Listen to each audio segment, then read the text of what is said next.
host Cooley. We got another amazing episode today. We got four lovely ladies on the podcast today. We talking dating and relationships. Hey man, for all the supporters out there, we go live every Thursday and Sunday around 8:39 p.m. Are we late today? Dang, we a little late. Okay, it's 9:35, but we here, and it's a Sunday, so y'all rocking with us. But for all the supporters, if you're not subscribed, subscribe to the YouTube channel. Don't be a ninja watcher, and also like the podcast. Everyone on Facebook, like it as well because it helps it go into the algorithm. And everyone on YouTube, of course, like it because it helps this content get pushed out to the algorithm. Other than that, let's start off with some intros. Let's have you, name, age, and where you from. Me. Yes. My name is Killa, and I'm from Harlem, and I'm 40. Bruh. Killa, you're from Harlem. Your name is Harlem. Everyone, hey, guess what? I just renamed Guess me. what, chat? Harlem's back. And she said she's back for round 2. She lost round 1, you know what I mean, in all of our debates, but she's back here again. Okay, Killa. What you do for a living? I'm a truck driver. Truck driver. Yeah. Okay, nice. And fun fact about yourself. Oh yeah, we didn't get that the last time. Well, I'm skilled in a whole bunch of different areas. I'm an EMT, done construction, Okay. and nursing. Okay. Okay, so EMT, construction, nursing. You do it all. You do all the manly jobs. No, not really. Some of them. EMT, nursing. I like to, I like to know a little trucking, about a lot of things. Okay, not bad. There ain't nothing wrong with that. I'm just saying. You know how to fix a tire? I do. Dang. I know how to change love that brakes. for you. I love that for you. I know how to change brakes too. And she know how to Impressive. change wow. brakes. Impressive. All right. Fellas, watch out for your job. Harlem is coming for it. Yes. And Harlem, to keep in mind, Harlem, you like 5'9", right? 5'8"? No, I'm not. I wish. You type tall, Harlem. I am not. I'm an average height. I'm 5'6". I don't know. It's probably the sneakers. It could be. I don't know. I'm 6'4", and you seem a little tall. Okay, fair enough. And a new intro question we asking today. Is your father in your life? He is. He is. Him and my mom were married for 48 years. My mom passed this year, but they've been married for 48 years. So you grew up with your mother and your father. Yes. That's a blessing. Yeah. Okay. Mm-hmm. And somehow your name is Killa. It's Shakilla, but Shot Killa. She put the shot on it. that's Okay. my birth certificate. Fair enough. And relationship status. I'm single by choice. Once again, single by. We went through this. I ain't finna go through this again. She's single because I'm single by she's dang choice, near seriously. single. She ain't got no other dude to commit that she wanna commit to. We ain't gonna go through that again, but yeah, I guess so. Moving right along. Name, age, and where you from? Me? Yes. I'm Crystal. I'm from New York, but I live in Jersey right now. Okay, what part of New York you from? I'm from Queens. You from Queens? Okay, that's what's up. And how old did you say you were? I'm 33. 33. Cool. What do you do for a living? I'm a fitness trainer. Fitness trainer. All right, and that's like your full time. Yeah. Dang. Okay. So you must be doing pretty good. Yeah, I am. Good for you. Good for you. Yeah. A lot of like online fitness training I or do both. in person. So I do like group classes. I do like boxing. I Yeah. do boxing group classes, aerial fitness, and I do one-on-one training. Chat. She ain't got no hands, bro. I got She ain't hands. got hands. You got hands? I got hands. Okay. We'll see about that. Love it. I said might she not look look like like, she got it. Yes, ma'am. Okay. All right. So the first lady over here, she do construction, and the next lady over here, she box niggas. Hey, they coming for all the men's activities and careers. All of them. They coming for it all. This is what equal opportunity does, and the sexual liberation, the feminist movement. Yeah, that it's pretty nonsense. much what this does. All right, fair enough. Relationship status. Single by choice or By choice. there we go. She ain't single. By How long you been choice. single for? Like a year. A year and a half. Okay. Yeah. You 33. You got kids? Yeah. How many? I have one. You got one? Okay. Fun fact about yourself. Fun fact, I play the violin. Well, not so much now, like, but since I was 8 all the way You up. play the until- violin? Yeah. Okay. Is next question, is both of your parents in your life? My mom, definitely. My dad, like, part-time. Part-time. How about from like your early childhood? Was he I grew like, up with my mom and my dad. And then Okay. after they got divorced, they like, what age were you when they got divorced? 16. Okay, yeah. So you pretty much was raised with Yeah. two family. All right. We got two black women, raised with the father and the mother in the home for most of their life. Good. Moving on to this couch. Let's go with you. Name, age, and where you from? Paris. I'm 34, from Miami, but I live in Fort Myers, Florida now. Okay. Paris from Florida. And you flew all the way up here to be on the pod. Why not?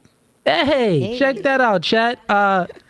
She flew all the way out from Miami to be on pretty much Fort Lauderdale, which is right there in Miami, to be on No Fugazi podcast. You could have been on any other podcast. You got other podcasts right in Miami. You skipped a whole lot of podcasts coming up here, and she made it to No Fugazi podcast. So Right? I appreciate that. You said you're 34? Yeah, 34. Okay. And what do you do for a living? a little bit of everything. You got your hands in everything. A little bit. Okay. And relationship status. Having fun. Ooh, having fun. Yeah. Okay. How long you been having fun for? About 2 years. 2 years. Yeah. Okay, 34. So somewhere when you was 31, some dude must have broke your heart because you like, nah, the streets is calling. I'm going back. Am I correct or no?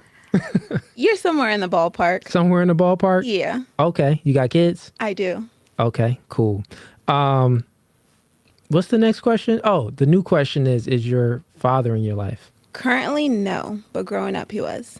Growing up, he Yeah. was. So, like what age? I exited the chat at like 17, 18. Oh, okay. So you exited the relationship that you and your father had when you Yeah. were 17. Was your father and your mother in the same house with you or no? No, my father raised me from like 10 until I left. Okay. So he raised you until 10 until you left. Yeah, Got you. So you were mainly raised with your father. correct. Oh, okay. Cool. Fun fact about yourself. I've set off bombs before. Cool. You set off bombs before. I was paid to detonate bombs. Paid to detonate bombs. Correct. Okay. What do you have some military type background or what is this? No military, some federal government. Federal government, some Secret Service stuff you can't talk about? No, not Secret Service. No, I'm not a special agent or anything. You're not no. no special agent, but you were just paid to set off some bombs. How big was the bombs? There were multiple, so we just played around with different accelerators, detonators. Okay. Yeah. All right, fair enough. That is a fun fact. Moving right along. Name, age, and where you from? Vanessa from Brooklyn, and I'm 32. Brooklyn. Okay, she got the Tim Uggs. Oh, she got the Tim. Put them things up real quick. Them are Tim Uggs. She got the Tim Uggs. That's how you know she from Brooklyn. She got the. Nah, I'm just messing with you. You said you how old? 32. 32. Okay, so everyone on the panel is 30 and up. Yes. We Okay. 35. Yes, we are. Right. Okay, all right. I'm 34. I see. Okay. Hey. So what do you do for a living? I'm a direct care worker in facilities and homes with the elderly. Direct care worker with the elderly. Nice. And relationship status. Single and mingling. Single and mingling. Mhm. Okay. Right. All right. How long you been mingling for? See, that's a loaded question. I had a lifestyle change, so I just started dating men this year. Oh, okay. She said men. Were you dating zebras before? I was gay my whole life. Okay, she said straight up gay. Yeah, I ain't like niggas at all. Yeah, I was in the poon. Okay, so One dude, this is one dude. interesting. So you was dating women up until last year, you said? Up until this year, I had a scary situation. You had a scary situation. Okay, fair enough. And then you decided to start dating men. It wasn't a decision. It was more like God changed my life, I would say. That's more of a relationship, religion aspect. A God changed your life. I got you. We'll get more into that, more into depth with Sounds good. that conversation. Okay, hey, chat, everybody on YouTube, I see y'all in here, man. YouTube, if y'all have any super chats, hey, send in a super chat if you want to make a comment. If you want me to read your comment out loud to the chat and to the audience, to the ladies, send in $1, anything. I don't care. If you have a question and you want me to ask the ladies on a panel, send in a super chat. It could be however much you want to send in, but I'll read your super chat. Other than that, ladies, do y'all have any questions? Not that I can think of yet. Not that I could think of. Okay. Is there any clips that y'all seen that was triggering from myself that you're like, this guy Cooley, I don't know about him. One of the things that stood out to me was the whole body count. Because I think that it's not real. Because we're chopping it up right now, so I could tell you my body count is 3. And you can find that attractive or find your opinion, whatever for it. And I go out, I can meet your boy in whatever the local spot is, and I could be like, my body count is 20.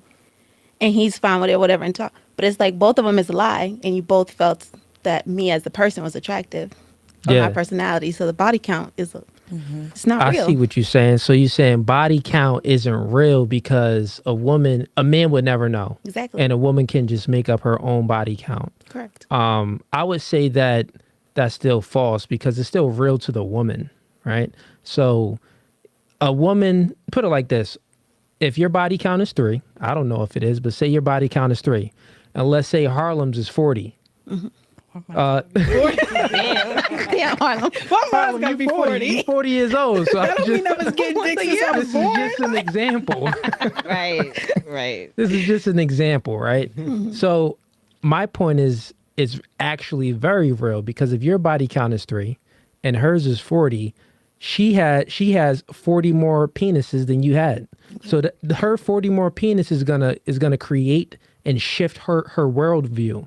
So the way she looks at men and the way she dates men and the relationships that she has with men is going to be much differently because she experienced she submitted her body and her will to 40 different men, right? So that's going to have an effect on her emotions, her everything, just how her behaviors. Now you only had sex with 3 guys. Less baggage, less dick, less emotional trauma, less torment that men put you through. So you're going to be very vastly different human beings. Go ahead. Go ahead. I Crystal. feel like, so that's true, but I feel like, and correct me if I'm wrong, I feel like what she was trying to say was like, if she has 3 bodies and she has 40 bodies, looking at them is not like you're going to find them attractive or not, whether it's true or not. Like, you don't know if what she's saying is true. But we will. If you like that, how would you know? It's like, I'll explain. I explain it so many ways. It's funny. We just starting a podcast and body count again, but okay, chat. I'll give it to him clear. Just like you could sense that a man is broke or a bum or he's a liar. You may not know it right off the bat. Sometimes you could just feel the vibe. It's almost like you could smell it on him. Like he's like a used car salesman. He's a bum. You know what I'm saying? We could smell those same things on a woman, just how she carries herself, how she conveys herself. We could sense those same characteristic traits. And then as we get to know her, a man that's good with women, he could know certain cues, pick up certain cues that a woman's body count is maybe too high. I could talk about a few of them. A woman with a whole lot of tattoos, it's a higher probability that she got more dick. Because any human beings, yeah. Beg to differ. Right. Yeah. Strongly. Not at all. I can explain. So any human being that gets tattoos, male or women, tattoos is a thing where you could be influenced to get a tattoo by the culture, by your peers, or normally you've been going through something and you like, tat me up. That's normally the case when people get tattoos. And I mean, like, not just one tattoo, like,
Live all over again. Let me check.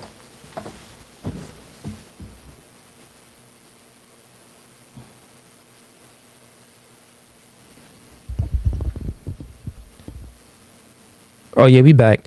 Hey chat, sorry about that. The live stream went down for that quick second, but we are back and we are live. Put a 1 in the chat if you can hear me. Put a 2 in the chat if you can't hear me. Just want to make sure everything is working properly.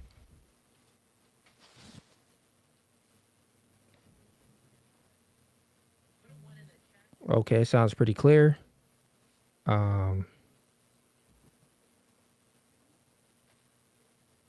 Okay, where were we? We were talking about body count. We are live on everything back. Well, let me make sure Facebook is good. Hold up.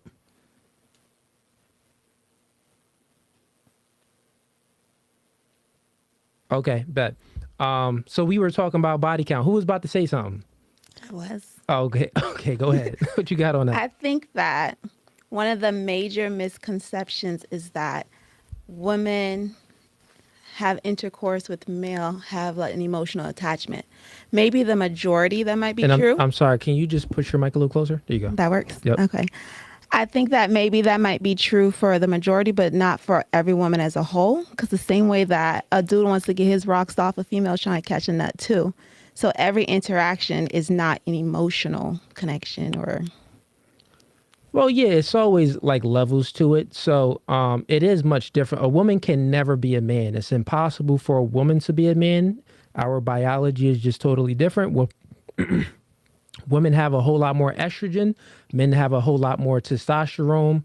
Our bone density, just the physical capabilities, the emotional, our emotions is just much different. So, yeah, I get what you're saying. You're saying that, well, it's just as a woman can have sex with a man and have no emotional ties, just like a man can have sex with a woman with no emotional ties. My argument for that is that's just not true, because you're starting with the effects of something and not going to the cause. So the cause is what it takes for a man to have sex with a woman is extremely different for what it takes for a woman to have sex with a man. Get what I'm saying? So meaning that in order for a man to have sex with a woman, he has to check off certain boxes for that woman, because women have the power of choice, because women hold the key to sex.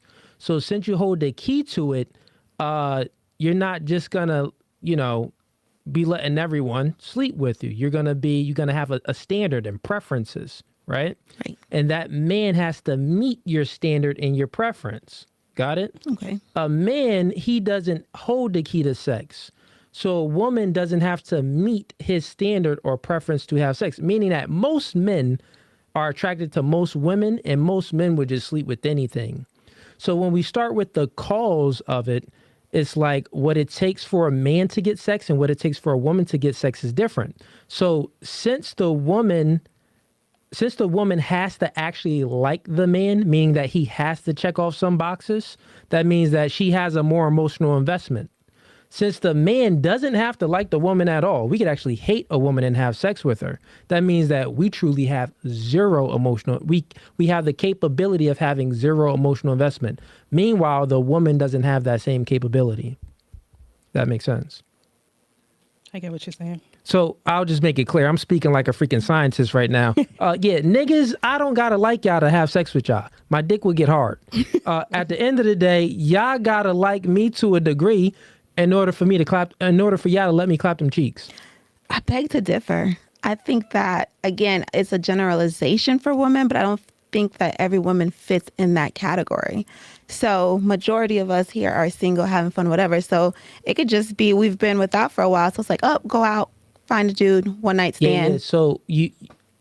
So manipulation happens when you focus on the effects and you don't go to the cause. So you assume that you're just gonna, you assume that the guy is attractive. So listen to your story. You assume, yeah, we could just go out one night. Oh, we find a dude that we like and we have sex. Find a dude that you like. Well, So this is what I'm saying. A dude that you like, a dude that you are attractive to. You're forgetting about what it takes the man, you're forgetting about the steps it takes for a man to be attractive to you. Because for me, I didn't have long hair and a beard. I wasn't 200 pounds. I was 140 pounds, 50 pounds until I was like 25. And I'm 34 now. So for me, I actually wouldn't be attractive to most women. And also I made $30,000 a year for a huge portion of my life. So that means that I didn't meet the looks. I didn't meet the financials. But now as a man works on himself, I'm more attractive to more women. Get what I'm saying? So you forget that a man has to still meet your standard, which means that if he's meeting your standard, you have emotional investment with him because there's a whole bunch of other dudes that didn't meet your standard. You see what I'm saying? I hear you, but I'm going to have to just agree to What y'all think disagree. on I disagree altogether. If there's no Go ahead. emotional connection, if I don't know you, I can't do it at all. I can't just. Well, you proving my point then. Yeah, If you're there's no emotional investment, you just can't do it. Yeah. No. And how about you? Do you need an emotional investment to have sex with a guy? Yeah. How about you? Harlem. Why the laugh? You do, Yeah, I Harlem. do. Yeah. And Paris, you said your body count only 3. I told you that it was 3, and I said I could meet your homeboy and say that it was says 30. 20, and both of them are cool. lies. But So do you need an emotional investment to have sex with a guy? I personally don't know. You personally don't. No. Okay, so you mean like 0 emotional investment? Nope. Okay, Oh, so what? I'm horny. Okay, so it's okay. So when you're horny, Yeah. now does a guy have to get you in the mood to be horny, or you could just be horny? No, if I'm already horny, like I've already done the work, like let's go.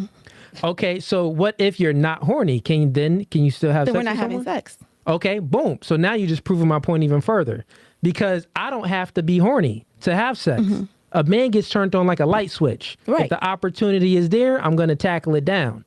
So, but you get turned on like a dial knob. So the man has to do certain things right to get you horny. And if you're just not horny, you're not going to do it. So even though you're saying that you could have sex with a guy with no emotional ties, you still need to be horny. So he still has to meet something. But once again, the guy is not the one getting me horny. I could be sitting at home and then I'm like, oh, I'm horny. Grab my phone. Hey, yo, slide by. He didn't do any work. He came and I was already prepared. Have you ever had sex when you wasn't horny? No, Okay, so you've been in a long-term relationship I have. and you only had sex with the man that you was in a relationship when you were actually horny. Yeah, Dang, so you was withholding sex for compliance a lot. a lot. Dang, trouble. She's trouble. She's trouble. Good trouble, though. Fellas, I warn you, fellas, about women like her that withhold sex for compliance. I do though. And yeah, you see, you're still actually proving my point, because I could call my homie right now. I got Byron on speed dial. I could call him up right now. Attractive guy. You're not just gonna have sex with him after this podcast. Well, I'm not horny. Okay. Well, this is what I'm saying. I could still call Byron. He'll slide over here and we can see if he can raise you up and make something pop off. Let's do it. Byron, Okay. where you at? Hey, I'm gonna call my man. I'm gonna send a text messages to a few of my men and let's see who could come here and raise her up after this podcast and clap them draws. Then we gonna bring her back on and we gonna see what happens. Talk about it. We gonna bring her back on and see how she was just not. She gonna be like, oh, my stomach hurt. I wasn't in the mood. Well, it's because that nigga didn't raise you up enough, or you just wasn't attracted to him, or you need, like I said, an emotional investment to sleep with the man. Okay. Yeah. Hey, chat, what is looking like right now, chat? I see Facebook. We got like almost 300 people on. YouTube. Let's see what YouTube looking like right now. YouTube. Okay, y'all laughing right now. Okay. We got a super chat. Ooh, $50. Big baller. Okay, says in $50. By the name of Documentals. No question, just supporting. Keep up the good work. Salute. Okay. Hey, salute to you, man. I appreciate the support, man. Really do. Let's move it to the first question on the podcast. And nah. We ain't gonna start with Harlem. Let's start with Vanessa. Vanessa, first question on the panel. Does a woman making a lot of money hurt her chances at finding a guy, Yes, absolutely. and why? She's gonna be more selective. She's gonna be more controlling. She's gonna lean further to her masculine because she has so many choices. It's not gonna be like, not so much I need the man, but you should need or want your man. It's gonna be more, I have this, what can you do for me? Or what is the point of you? Or how do you add to, I don't know, women and money I disagree. Okay, so you saying that when The a woman higher makes earner money, she is, it hurts the her more chances at selective finding a she man. is, the more she's set in her ways. Uh-huh. And it's like, if you don't meet a certain standard, which a lot of women have unrealistic standards, you're just not getting any play. And that Okay. could be the man of her dreams, but you don't meet this financial goal that I'm already at, where you can't surpass me. You're not my leader. I'm not submitting to you. And Got that's you. Problems from the start. Okay, good logical answer. What about yourself, Paris? Does a woman making a lot of money hurt her chances at finding a guy? Does it hurt it? Yeah. Is it Okay. impossible? No. Okay, but it does hurt. And how would you say it hurts? I would agree with what Vanessa said.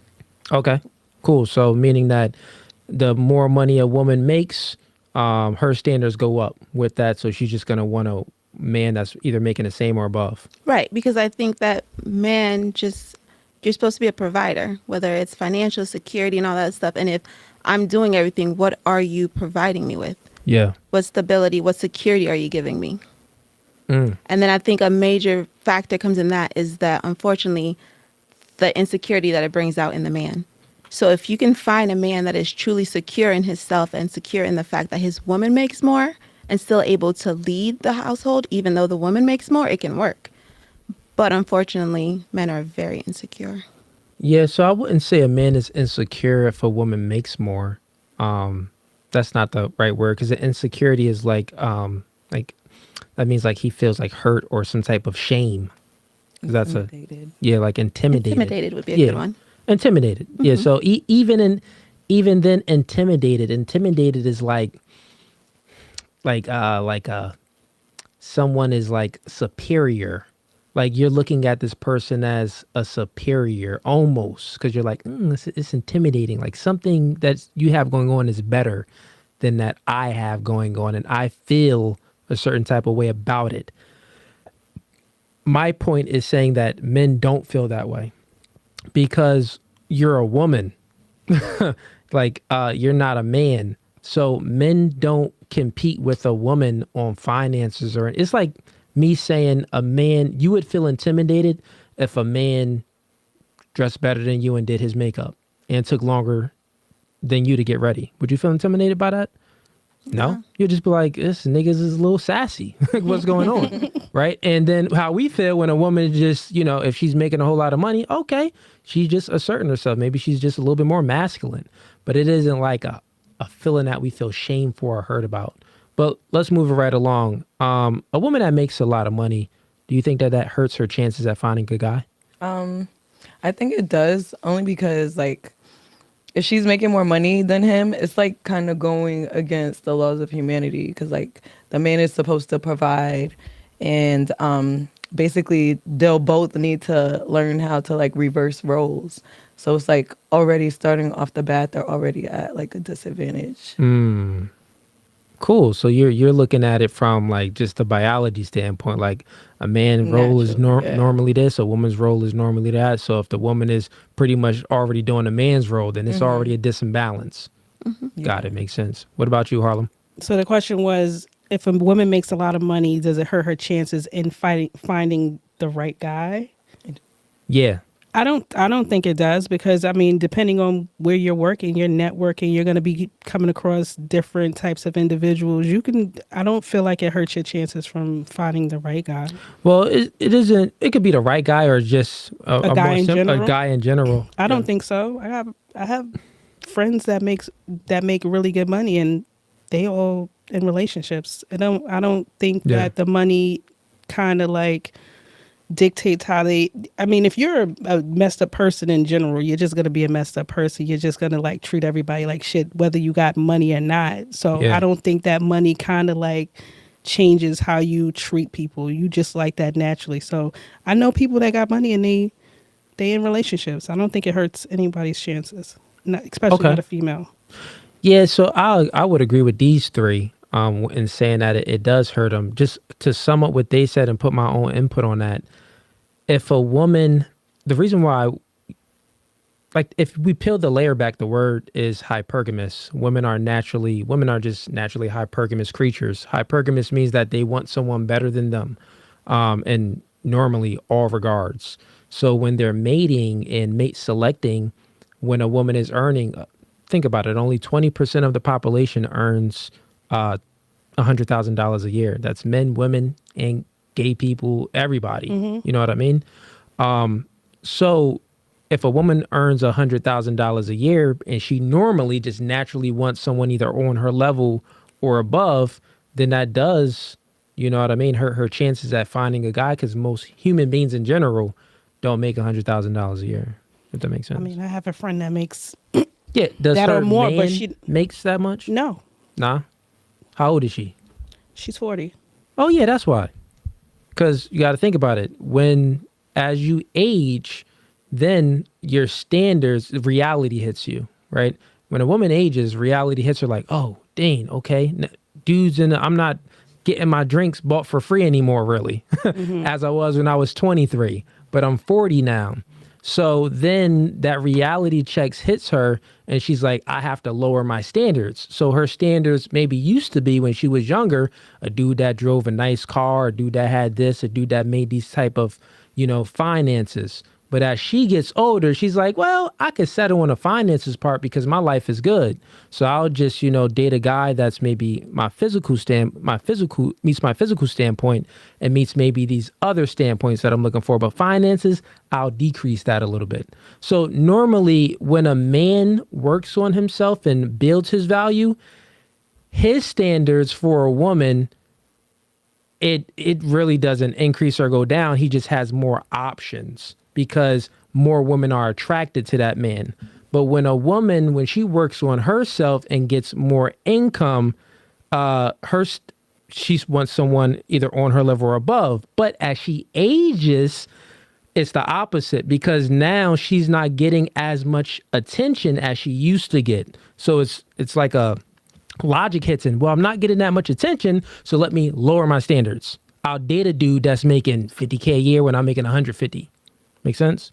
But when she was 23 and she had all these options, then it's like, I'm not dating no dude that's making less than me. I got so many options. But now her options when less is like, I'll take one of them niggas. Make sense? No. I wouldn't agree, but that wasn't. I mean, that wasn't a part of the question. Let me get my glasses. My eyes hurt. Your eyes hurt, and you talking about me. I got a being question. old. How long has your friend been in that relationship? 5 years. 5 years? Okay. 5 years.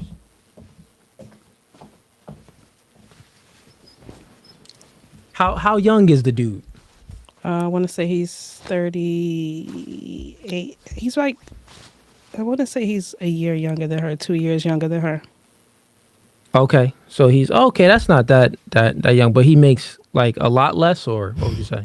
Yeah, he makes. I don't want to say too much because Yeah. I be like, so you just gonna go up there and He's gonna go tell you. Yeah, like I tell don't want the to say too business. much. Okay, fair enough. All right, ladies. Yeah, so that's pretty much. That's just the kind of like the facts. I know Harlem, you got a different opinion, but I yeah. do, and people get just going at me on my we're not. views. Not you. I'm talking about yeah. The chat. The chat the be going chat crazy. the chat be killing you in here. Yeah. So let's get into some more questions. Actually, ladies, do y'all have any questions before we get into the next one? I thought you had some. You said you had some, Paris. No? Yeah. You do got something? Sure. Why not? Oh yeah. What question you got? You wrote it down. Go ahead. Pull it up. I got some. Let's see here. So I just want to continue just on the woman with multiple tattoos and promiscuity and stuff like that. Promiscuity. Okay. Is there a limit or an age requirement for the hoe phase? A limit or age requirement for whole phase? Yeah, like at what point are you too old for the hoe phase? Like That's a good question. For a girl? for a female, yeah. Okay, let's go around the panel. Let's start with Vanessa. Why you gotta? I do not believe women need a whole phase. I feel like that diminishes you greatly. No disrespect to anybody. Live your life. Live your best life, sis. I love it for you.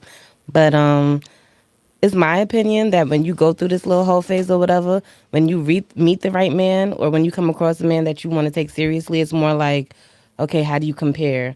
How do you stack up to? Or I've had this, that, and the third. Can you also, rather than I didn't go through that whole phase, I met a man, no matter what he do, it's going to be woo, because you didn't experience all that. And then there's less comparisons, less to have to worry about in general. So since there's nothing to compare, then are you just settling for whatever? It's not so much settling. If something that ain't used is going to enjoy whatever, like, you get what I'm saying? If you're not testing the waters, once it's tested, honey. Right, because if you don't know there's better or there's more out there, you're just settling with that. No, it's going to be the better, because it's your, first of all, it's your first experience. If you continue with that, they get to learn you more intimately. They get to, I just don't It's see a point like in the whole Adam and phase. Eve. It's like Eve. Eve, her life was perfect. She was in the garden. The garden. Right. And she Living bit the her best apple, life. and then she died. Like, Right. because she bit the apple, then, you're going to want more of this and more of that, and she couldn't be satisfied. Right. So a virgin, because let's just put it back to a virgin, she didn't taste anything. So, and it's like taste. We could compare it to, food and stuff like that. If you only eating, if you only eating like certain foods and you never had any sweets, you're not going to have a craving for sweets. Right. But once you taste some chocolate, well, we know what chocolate got in it. It got those, minerals and not minerals and stuff, but it's kind of addicting. It's like Coca-Cola. So certain foods, sugars are just addicting. So once you taste some sugar, it's like, I want some more. That's what it's like with a woman that once she starts having sex with multiple guys, then she wants to keep on experiencing more men. Right. And she's unsatisfied. It's also scientifically proven, it was studies done, that once a woman reaches a body count of 5, the probability of her maintaining a long-term relationship drops down to 20%. And that's only 5 bodies. So, yeah. But same question. Does a woman... Say that again. What was your question? About the whole phase? If there's an age limit for a whole phase. Wait, did you answer the age limit part? Nah, She I said just don't believe She women said she should just go don't through the believe whole it. phase at Okay, all. what about you, Crystal? So I don't know. Like, so I've never really experienced the whole phase myself, so I can't really I can't say. But I feel like there's always You ain't have a hot girl summer? no. Bruh. I believe it. I really don't. Some of us really don't, though. It's a thing. It's a thing. You know what it is? I never had an opportunity because I was always with my son's father. Oh, So I okay, think so you that's was in a what, since we long-term were like relationship. really young. Yeah. I I was got like, you. I never really. But I feel like, but on the other hand, like I feel like there's always like when we're young, like that's the time to have a whole phase because we're still like we're learning, enjoying life, like no responsibilities, nothing. I feel like that's the opportunity for that whole phase. Is when you're younger. Yeah. So if it's an age range, her question is what would be that age I range? would say like high school till like college. Like after college, then it's like business. Like Okay, so high school to college. Yeah. All right. What about you? I don't even know. Like, I'm not gonna say I don't know what a whole phase is, but I don't understand it personally. I don't really agree with the teenage years because I know a lot of chicks that was getting smutted out in freaking staircases and stuff like that. Muddy, she's from Brooklyn, Harlem, one of them.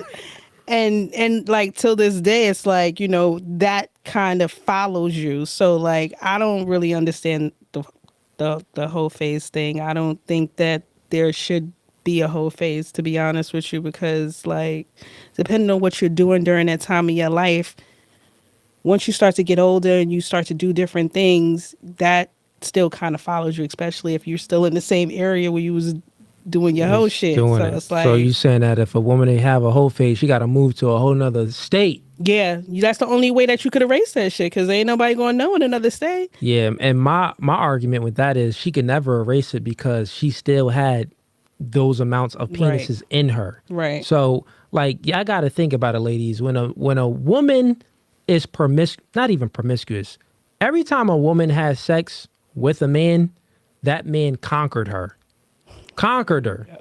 When a man, because it's totally different. Women get conquered and men do the conquering. So she got conquered by this dude, and that dude. That impacts her whether if she's in New Jersey or Wyoming. You know what I'm saying? She's still bringing that baggage with her. She's still going to have emotional distress in a lot of different ways with the next guy. You know what I'm saying? So, yeah. And also she's going to compare and contrast with her past men, with the current men, and the future men. Paris, what about you? It was your question. I didn't have an answer. I got into a serious relationship right out of high school. Yeah. And so I didn't get that phase. So you ain't have a whole phase? No. Okay. So it's ironic. The woman that didn't even have a whole phase is claiming that she could just get up here and don't need emotional ties to have sex with a man. Yeah. I don't. Let me ask you a question, Paris. Did you ever have a one night stand? Did I ever have a one night stand? Yeah. Okay. You had a one night stand with a man. All right. Well, you had some experience. Okay. Fair enough. Any other questions on the panel? No? I have a personal one for you, though. Oh, okay. Dang, personal. Yes. Because I feel like, you're the relationship guru, right? This is your Not area really. of expertise based on, the topics of your podcast. So I'd like to know, what is your longest relationship? My longest relationship is the relationship I'm in now. 7 years. Okay. Yeah. Yep. So 7 years, yeah. Still going hard. Beautiful. Good for them. Did you have a whole space? Did I? Dang, it just chat. Can men have a Hey, whole chat, man. Chat, think help that's me a out, thing. man. They ask some questions. No, because you're in a man. They over relationship here- now, so Right. They over here trying to get on me. Chat, bail me out. Send some super chats so I can read them. But I mean, a whole phase. Men can't have be hoes, so men don't have a whole phase. When a man promiscuous, that's something that's different. Men and women can be promiscuous. But yeah, men are only as faithful as their options, or not even faithful. But if they are out there dating and stuff, they're gonna clap cheeks based off the opportunities of what they have clapping. So just do the math. I'm 6'4", and yeah. Anyways, we got moving right along. Tony Barnett sends in $10. My man Tony, thanks for the bailout. They tried to have me in the hot seat. No, I wasn't hot. I'm just joking, guys. But Tony Barnett, he sends in $10. He says, ladies, is saying you are going through a 304 phase justification for having sex with lots of guys without any accountability? Good point. Yeah, so actually, let's start here with Paris. So Tony pretty much just said, is saying that having a whole phase is just justification of having sex with a bunch of guys without taking accountability. Well, if we're in agreement with that the whole phase is the younger years, at that age there is no accountability. You're figuring out life, so it's really like whatever. Well, I think that an older woman trying to go through a whole phase, yeah, she's running away from the accountability. I can agree with Tony. I would actually disagree. Because one, when we're talking about just people in general and accountability, once you're of age, you have responsibility and you have authority over your life. So with responsibility and authority, you must have accountability. So a woman that's been promiscuous and having a whole phase, well, yeah, she has to take accountability, just like every action that we make, because having sex is an action. If a person is a murderer and they commit murder, is it different because they committed murder when they're 18 or when they're 30? No, it's the same. So the action, you got to take accountability on an action. Make sense, or you just still disagree? I hear where you're coming from. Gotcha. Nah, sure, that did make sense. Okay, that makes sense. And then I had something else I actually wanted to say to that, but it slipped my mind. But anyways, good question, Tony. What do you think about that, Vanessa? So do you think like women just saying like, oh yeah, I'm having a whole phase, or it's a hot girl summer? Do you think that that's their way of like trying to not take? Is that their way of justifying to be to sleep around without taking accountability? Yes, sir. Okay. And why? Why do you think that? Because first of all, for you to decide you're gonna, I guess, have a hot girl summer. My first question is, well, who hurt you or what happened? That's usually like when my friends be like, "Oh, girl, I'm just finna be outside." What happened, baby? Well, who did it? Like, you want me to hit somebody? Like, because no, in my opinion, and that's nothing against anybody that does it. Like I said, ladies, do your thing, live your best life.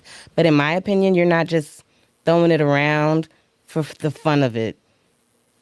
I don't see how that's possible. You don't like them. You don't know them. They got baby mothers. They got issues. There's just all these things. STDs, COVID. We just had COVID. Like, but you're just comfortable spreading your legs to whomever you meet because in the name of hot girls. No, you just wanted to go shake and show some, do your thing. Okay. Not judging you, do it, baby. But okay, fair enough. What about you, Crystal? I feel like as far as taking accountability, like for a whole phase, I feel like it's different when you're younger as opposed to when you're older. Because when you're younger, it's more like women are more naive, so they kind of slip into a whole phase because they're naive. But when you're older, I find that the women who are older and they say like, "Oh yeah, I want to have a hot girl summer," like she said, it's because they were hurt. It's like all the time, actually. It's because they were hurt, something happened, and they're just trying to do something to get their mind off of it. Yeah. So my argument with that would be is a woman is at her peak value when she's younger.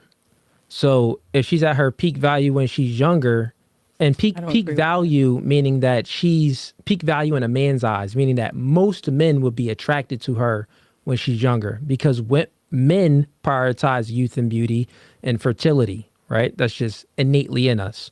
That's our biology. So if a woman is, 22 years old and she's sleeping around, I think that's when it's even more accountability because she has the world's her oyster at that time, right? And she has so many options. So guess what? How do you measure morality? You measure morality when you could do something bad or do something that's not righteous, but then you choose not to, right? So since a woman has so many options when she's younger, and if she chooses not to enact on them options, she has sexual temperance. That's like a righteous thing. We would say, oh, that woman's like a trophy woman because she's 22 years old. All these dudes want her, and like she only has like a 2 body count. Whoa, pretty good. And she's not out there sleeping around. Whoa, pretty good. But a woman that's 32 years old or even 42 years old and she's sleeping around, I was like, well, I mean, that pussy should be on clearance anyway. You old. You feel what I'm saying? That pussy should be for sale anyway. But when you're younger, that pussy not on clearance. That pussy is at its highest price. So you see where the accountability really should lie? Accountability should lie when she has all the options and if she's enacting on all the options, then that's like, you're just gonna, you have no sexual temperance. You have, you don't value yourself like that. But when you 40 and your options ain't that high, it's like, go get it out there. You shouldn't be trying to, have that pussy up at a high price anyway. Niggas don't deserve all that. You feel what I'm saying? If that makes sense. Mm-hmm. I guess, but still, when they're younger, they don't, like us as women, we're not really like all there. Like, yeah. So it's like this, right? You said that, well, when we're younger, women and guys, human beings, our frontal lobe doesn't fully develop until we're 25. I think studies even said maybe even 28 now, like 25 to 28. So all human beings, we're not fully all the way there. But you still get accountability. Like God isn't going to be like, well, okay, you are a broke bum living in a ghetto. So it's okay if you steal, because I know your circumstances. Like, life doesn't happen like that. Like, the police isn't going to just let it go. Oh, man, I know you from the projects, man. I know you're having a hard time and you stole, from this store. It's all good, man, because you're having a hard time. Life don't work like that. It don't matter where you are in life or what you're going through, meaning that a woman's in her, her frontal lobe isn't fully developed and she's not all the way there. That doesn't matter. It's about the decisions that you make. You're still going to reap those, those same consequences because you made that choice. if that makes sense. No? Okay. Agree to disagree? Agreed? Do we have agreements? Agreed. Okay, we have some agreements here. Hey, chat, we lit right now. We have what is this? Lambda support sends in $5. Keep up God's work, Cooley. Taking a woman serious who had a 304 phase is like switching underwear with a stranger. Yeah, man, you don't know what you're gonna get. That's facts. Let's get to you, Harlem. What's your thoughts on that? Can you rephrase the question? Because I wasn't. I mean, Oh yeah, I've restate never the heard question. 304 phase, so I don't. So 30, if you type in 304 in a calculator Oh, and flip it upside down, it spells hoe. Okay. Yeah. All right. So a makes hoe sense. phase. Right. So Tony Barnett, this is from Tony Barnett, super chat. He says, ladies, is saying you are going through a 304 phase justification for having lots of sex with guys without taking any accountability? I would say it probably is, because like who's really going out there and being like, I'm in my whole phase? Like, people really do that? Oh, I had a panel of women that all said it. For real? They were here on their whole phase. Oh, damn. Yeah. Listen, yeah, I think that Yeah, they said they street walkers. Well, Oh, so they ho-hos. That's what they There's stated. levels to that. And Yeah, because if you just out there, you just like, oh, I'm in my whole phase. I feel like that come from a whole lot of hurt. Like somewhere down the line, you were hurt, and now you feel like you got to go out there. It's like a dude. and justify your. It's like a dude actions. saying, "Yo, I'm in my bum phase." Like, Hey man, I'm right. bumming right now, man. I'm not working for the man. I'm not working at all. I'm in my bum phase. Hey girl, can I live with you? Like, that's like a woman having a whole phase is literally compared to a man having a bum phase. Like, it ain't that much of a difference. Like, you got to take some self accountability and do better. I agree. Men have to assert themselves to not have a bum phase, and women have to have sexual temperance to not have a whole phase. So, yeah. I got another question for the panel, and we're gonna start. We started over here last time, Right. so let's start over here with Harlem. Harlem, Just gonna keep on calling me Harlem. without blaming a man, why can't you keep a man? Oh, I would never blame a man for me not keeping a man, because I've never been broken up with. I've ended all my relationships. The reason I wouldn't say I can't keep a man, because I most definitely can. I just, when certain things happen within a relationship and I feel like it's time for it to end, then I'm going to just walk away. But I wouldn't say that I can't keep a man. I've been proposed to before, and You turned it down. I turned it down because it wasn't a healthy situation. So it was just like you was doing it because you knew that I was on my way out the door. So now you felt like proposing. Yeah, he was trying to keep you. Yeah. He didn't want that going nowhere.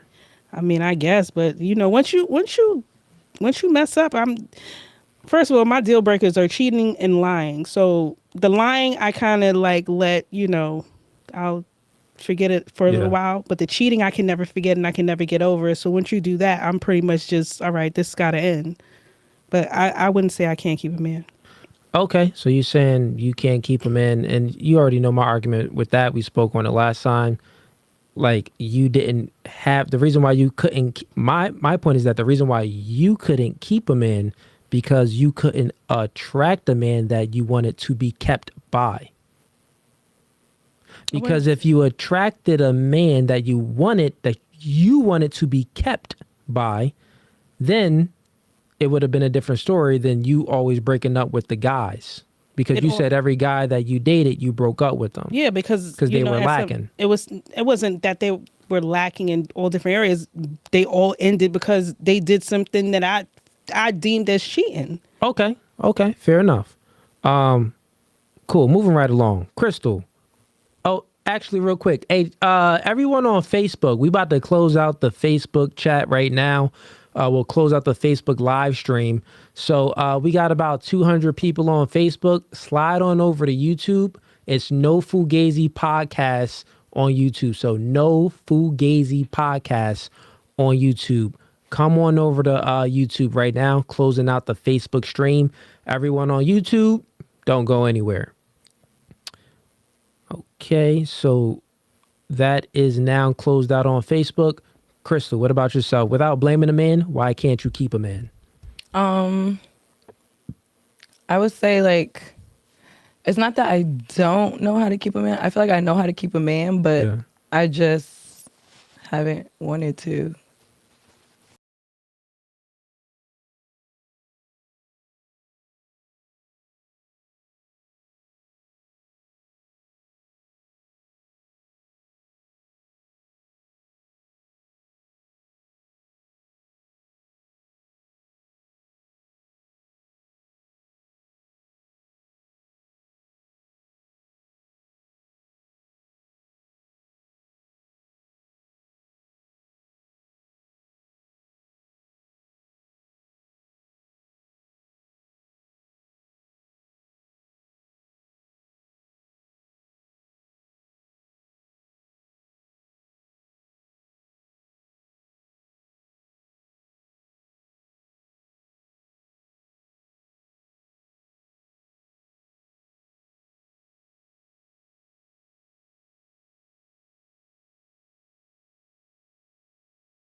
All right, you good? All right, sorry about that chat. Just having a little computer issues. The live, it didn't go down, but the system went down. But we brung that right up. Real quick, make sure the audio and stuff is good. Put a 1 in the chat if you can hear me. Put a 2 in the chat if you can't. 1 in the chat if you can hear me. 2 in the chat if you can't.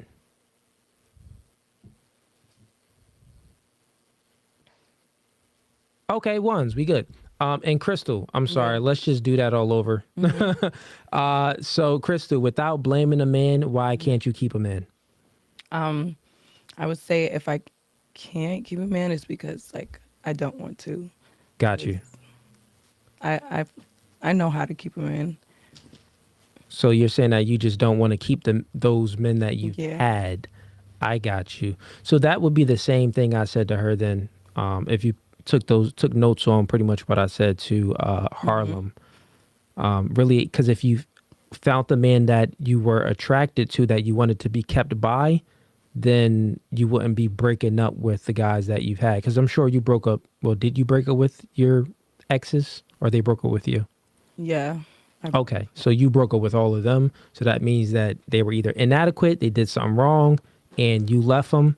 So that means that if you actually found the man that you wanted to be kept by, meaning that he was doing the things that you wanted and that was good for the relationship for both of you, you would have been like, yeah, keep me. Let's retain this relationship. Vanessa, you just started liking niggas, right? Yes, sir. January. Okay, dang, in January, you about to hit a year. Hey, with no mics. What's your body count? You was wilding out with dicks this year? You was wilding? Oh, no. Vanessa was wilding. She was like, oh, I'm about to have a field day. No, I'm playing with you. Not at all. But- I haven't met the man. Haven't met the man. Okay. Haven't met the man. So you was a lesbian for how old did you say you were? 32. 32. So you were a lesbian from as far as you could remember being young, all the way until you were 31 years old then. I dated one dude in my life, actually. Oh, okay. So you did have some wang. Why you gotta say it like that? One I mean, yeah. you had one wang. And how old were you? This was in 28. I want to say like 26. Okay. So you was 20. So before you had that one wang, There was never any wings. No, before that. I know, but so you had that one wang, but before that, it was all girls. And then, so you had girls up until you was 26. So what made you like wanted to dive into the one wang? It's not so much what made me. He was persistent. He was showing the qualities that I was like, huh. And then I was fighting with the person I was with at the time. Okay, so you was fighting with homegirl, and the girls that you've dated in the past, were they like studs or girly girls? But Okay, and you were like the girly girl. mm-hmm. Okay, so you were the feminine, and you dated them studs that was the masculine. Right. So you still, even between the lesbian relationship, try to have some balance between it Right. of the feminine and masculine. Well, there is no balance in those kind of relationships, but more or less, yeah. Oh, I agree. Trust me, I agree. Right. So, okay, cool. And then you said when you just last year, you had a situation where an awakening with God. This year, That yeah, this January. year you said that girls isn't my thing. I'm gonna go ahead and be a heterosexual. Yeah, I realized I don't even like women. No, Chat. no, I love my sis. I do, but like just emotionally, how it works, the relationships, so just turmoil and chaos, and that's all that's gonna come from it, in my opinion. Yeah, they say that it was a study that went out that lesbians hold the highest number of domestic violence cases And I in believe America. it. And I believe it. Yeah, so chicks be knocking other Emotional. chicks out. Emotional, unstable creatures, not us. Not us. I'm just saying, women in general. Yeah, Women in toxic, general. Toxic. Okay, I mean, I said on this podcast, women are slaves to their emotions. So Right. one slave to their emotions with another slave to their emotions is gonna be trials and tribulations, and turmoil. Mm-hmm. But okay, cool. So you just started with guys, dating guys, and no guy like wowed you to the point where you like. Did you ever date a guy? Well, this year, have you ever? What's the longest you dated the guy then? It's not so much dating a guy. Did I go on dates? Yeah. Sure. But I'm more like God for like if you're gonna lead me, God has to be your leader. And not saying a lot of men in my age group aren't going that way. It's just as soon as I say, hey, I'm not like I feel it. A lot of girls are throwing it in a circle. You could go find you one because I'm not doing that until I'm married. It's like we not doing what? So Until we wait, married? ain't nobody clapped them cheeks yet? No. Okay, you got kids? No. How I ain't never been married. I don't know. Maybe I got eggs from a donor. No, From no, I heard You ain't that do none of stupidness, that? and it was stupidness when I heard, even when I was in that life, when I was told that, I was like, that's just nonsense. Okay, so here's some advice because you're in a. If we're gonna go with exactly what you say is the truth, which I have no problem with not believing your story, here's some advice, right?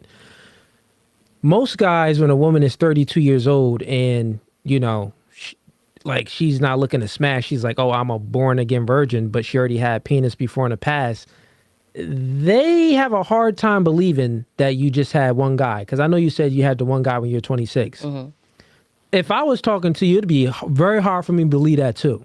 You know what I'm saying? So men in general is just going to be like waiting around for marriage for a 32-year-old and you saying that you just had one, like, I don't know if that's, if you being, Fugazee or no Fugazee.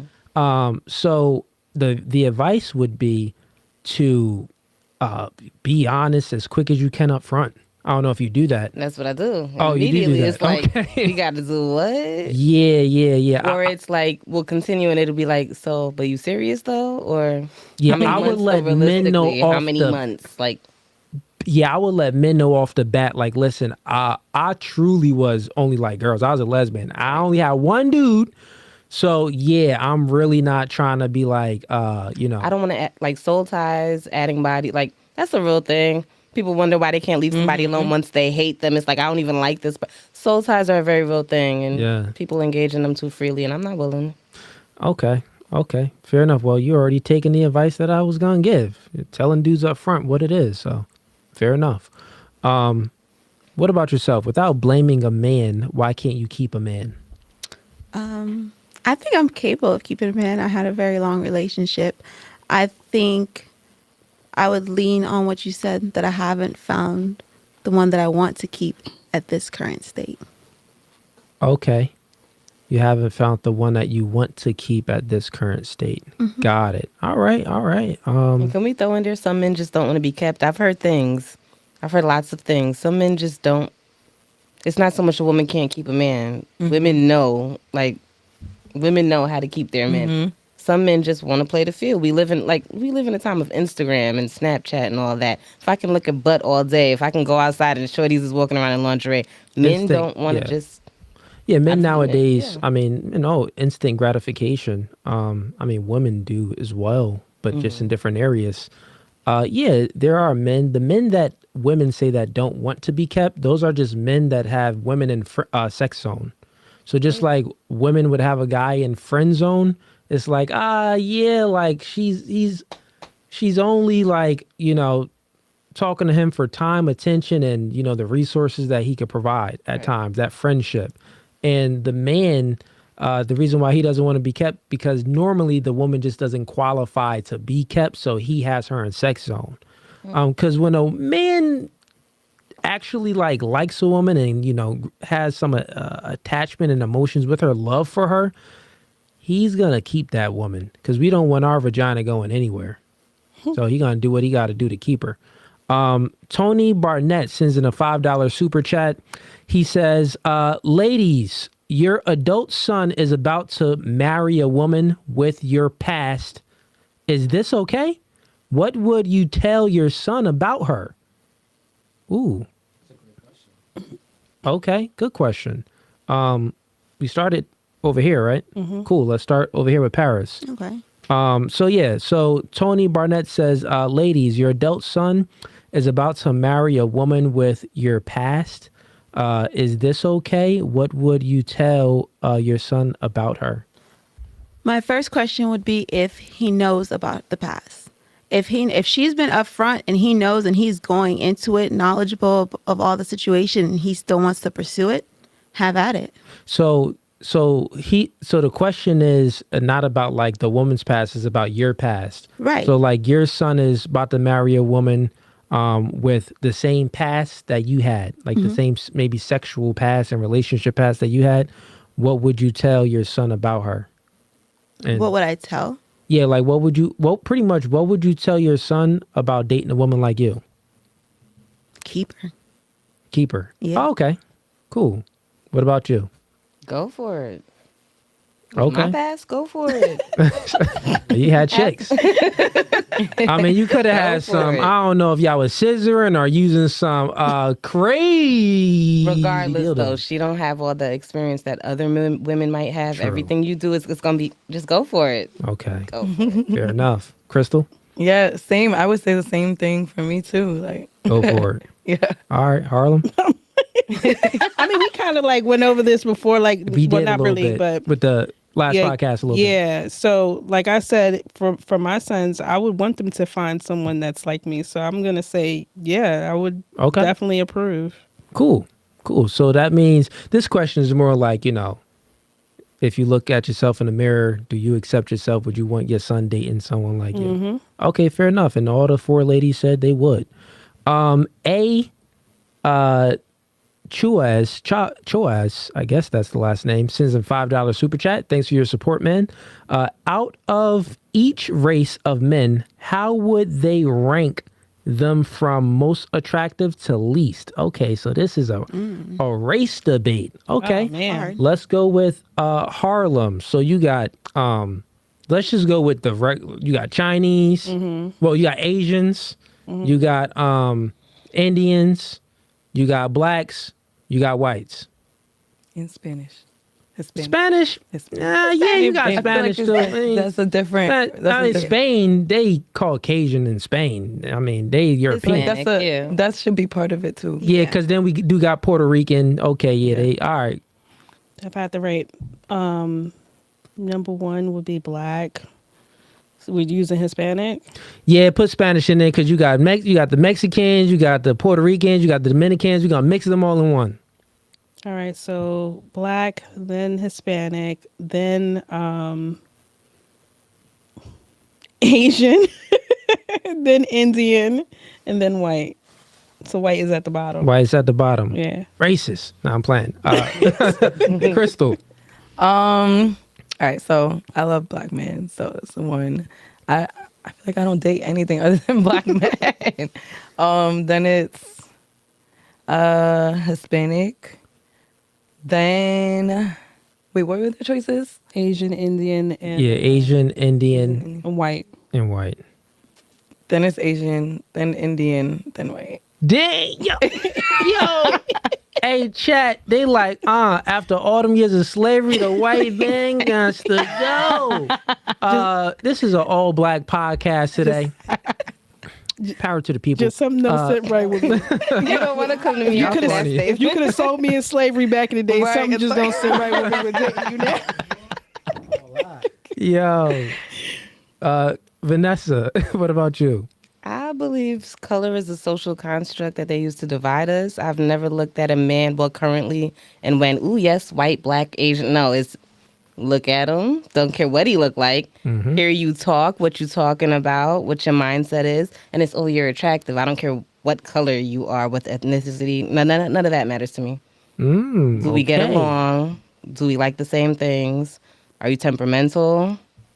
So this Do you is love God? This is a woman That's it. judging, not by the color of the skin, but by the content of your character. Okay, Martin, Mrs. Luther King. Moving right along, Paris. I feel like Vanessa makes a point. So let's say if all things equal on the table in every other category, I'm definitely going black, Indian, Hispanic, Asian, white. Dang, hey, they done said, they done threw the white man off the mountain. Ah! Yo, y'all wild. Good question though, chat. Good question. Keep sending them in. Ladies, do y'all have any questions before I get into my next one? Go ahead again. You answer that question for women. What question? The race.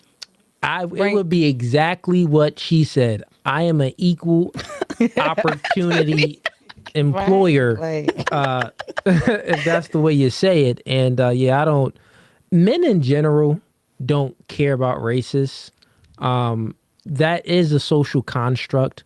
We are all one race. The human race is what I Right. truly think. And, if a woman is black, white, Puerto Rican, whatever the race is, men is different. I'll speak in general. Men, throughout the beginning of time, is just biologically in us to want the Coke figure, small waist with wider hips. The reason why is because it's scientifically proven that a woman with wider hips can bear our child much easier than a woman with more narrow hips. So with that being said, men are naturally attracted to the Coke figure. Some men may prefer long hair, short hair, whatever it is, and a certain type of facial feature. But I think just naturally, if the body is attractive to the men, it don't really matter what race as far as having sex. But then as far as a relationship, if she's feminine, submissive, and can follow our lead, those are the most important things for a relationship. Yep, she just gotta look good. Yeah. And also, she can't be a 304. Facts. That's number one. right. So yeah, that would be my general answer. Any questions? You had a question, I thought. No? Paris, you had a question. Yeah, Harlem had said something about cheating earlier. So a two-part question to that is, can a relationship come back after a partner has cheated on you? And would you want to know who the person was that they cheated on you with?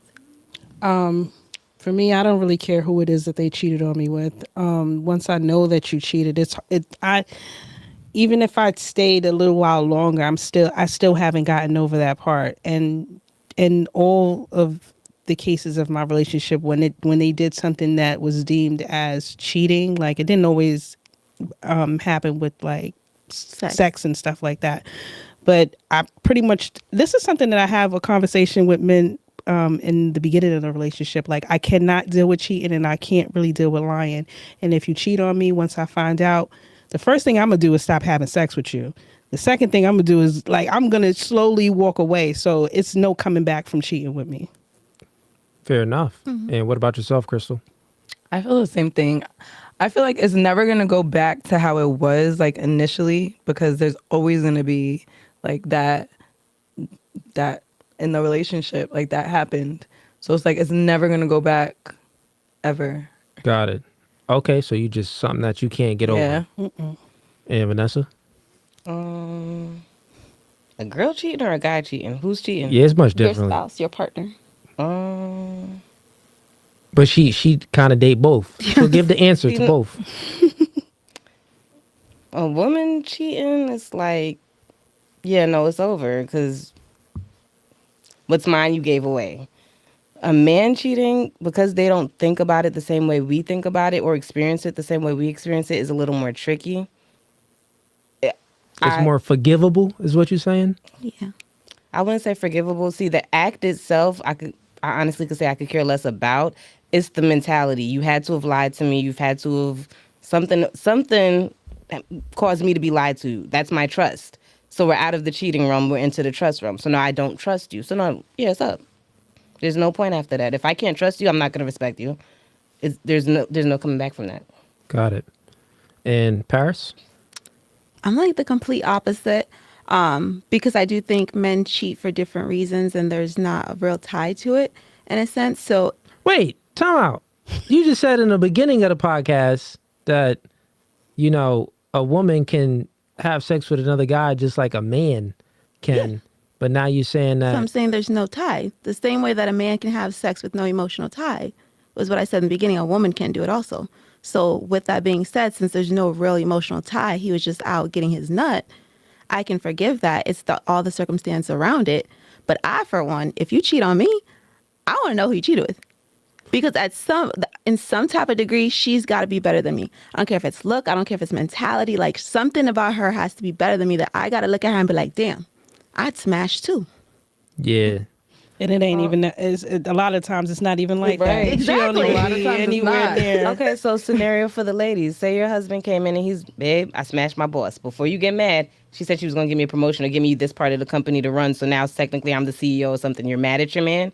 Or no? Because that's what I'm saying. It depends on the situation. am. If my man comes directly home, I smashed my boss. Let me tell you what happened. I got to explain. But see, he needs to tell me. Because see, you haven't broken my trust though necessarily. It's not That's like true. you lied, you didn't manipulate me into believing something else. You didn't have me sitting here But thinking I was still. crazy. Like, you coming home, let you smelling different somethings up and then lied to me. But he did it before telling you. I was like, if you were to have a During and be like, the conversation, boss said, like no, but that's what I'm saying. If it betters, like, that's what I'm saying. I don't Because then you know. know for a fact it wasn't like, oh, he's emotional about this woman, or they had to have been Exactly. seeing each other. Yeah, No, but he still. came straight home, like, look, like he's still sweaty. He's like, babe, I got it. Vanessa, make sure you but speak still up. yeah, protect yeah.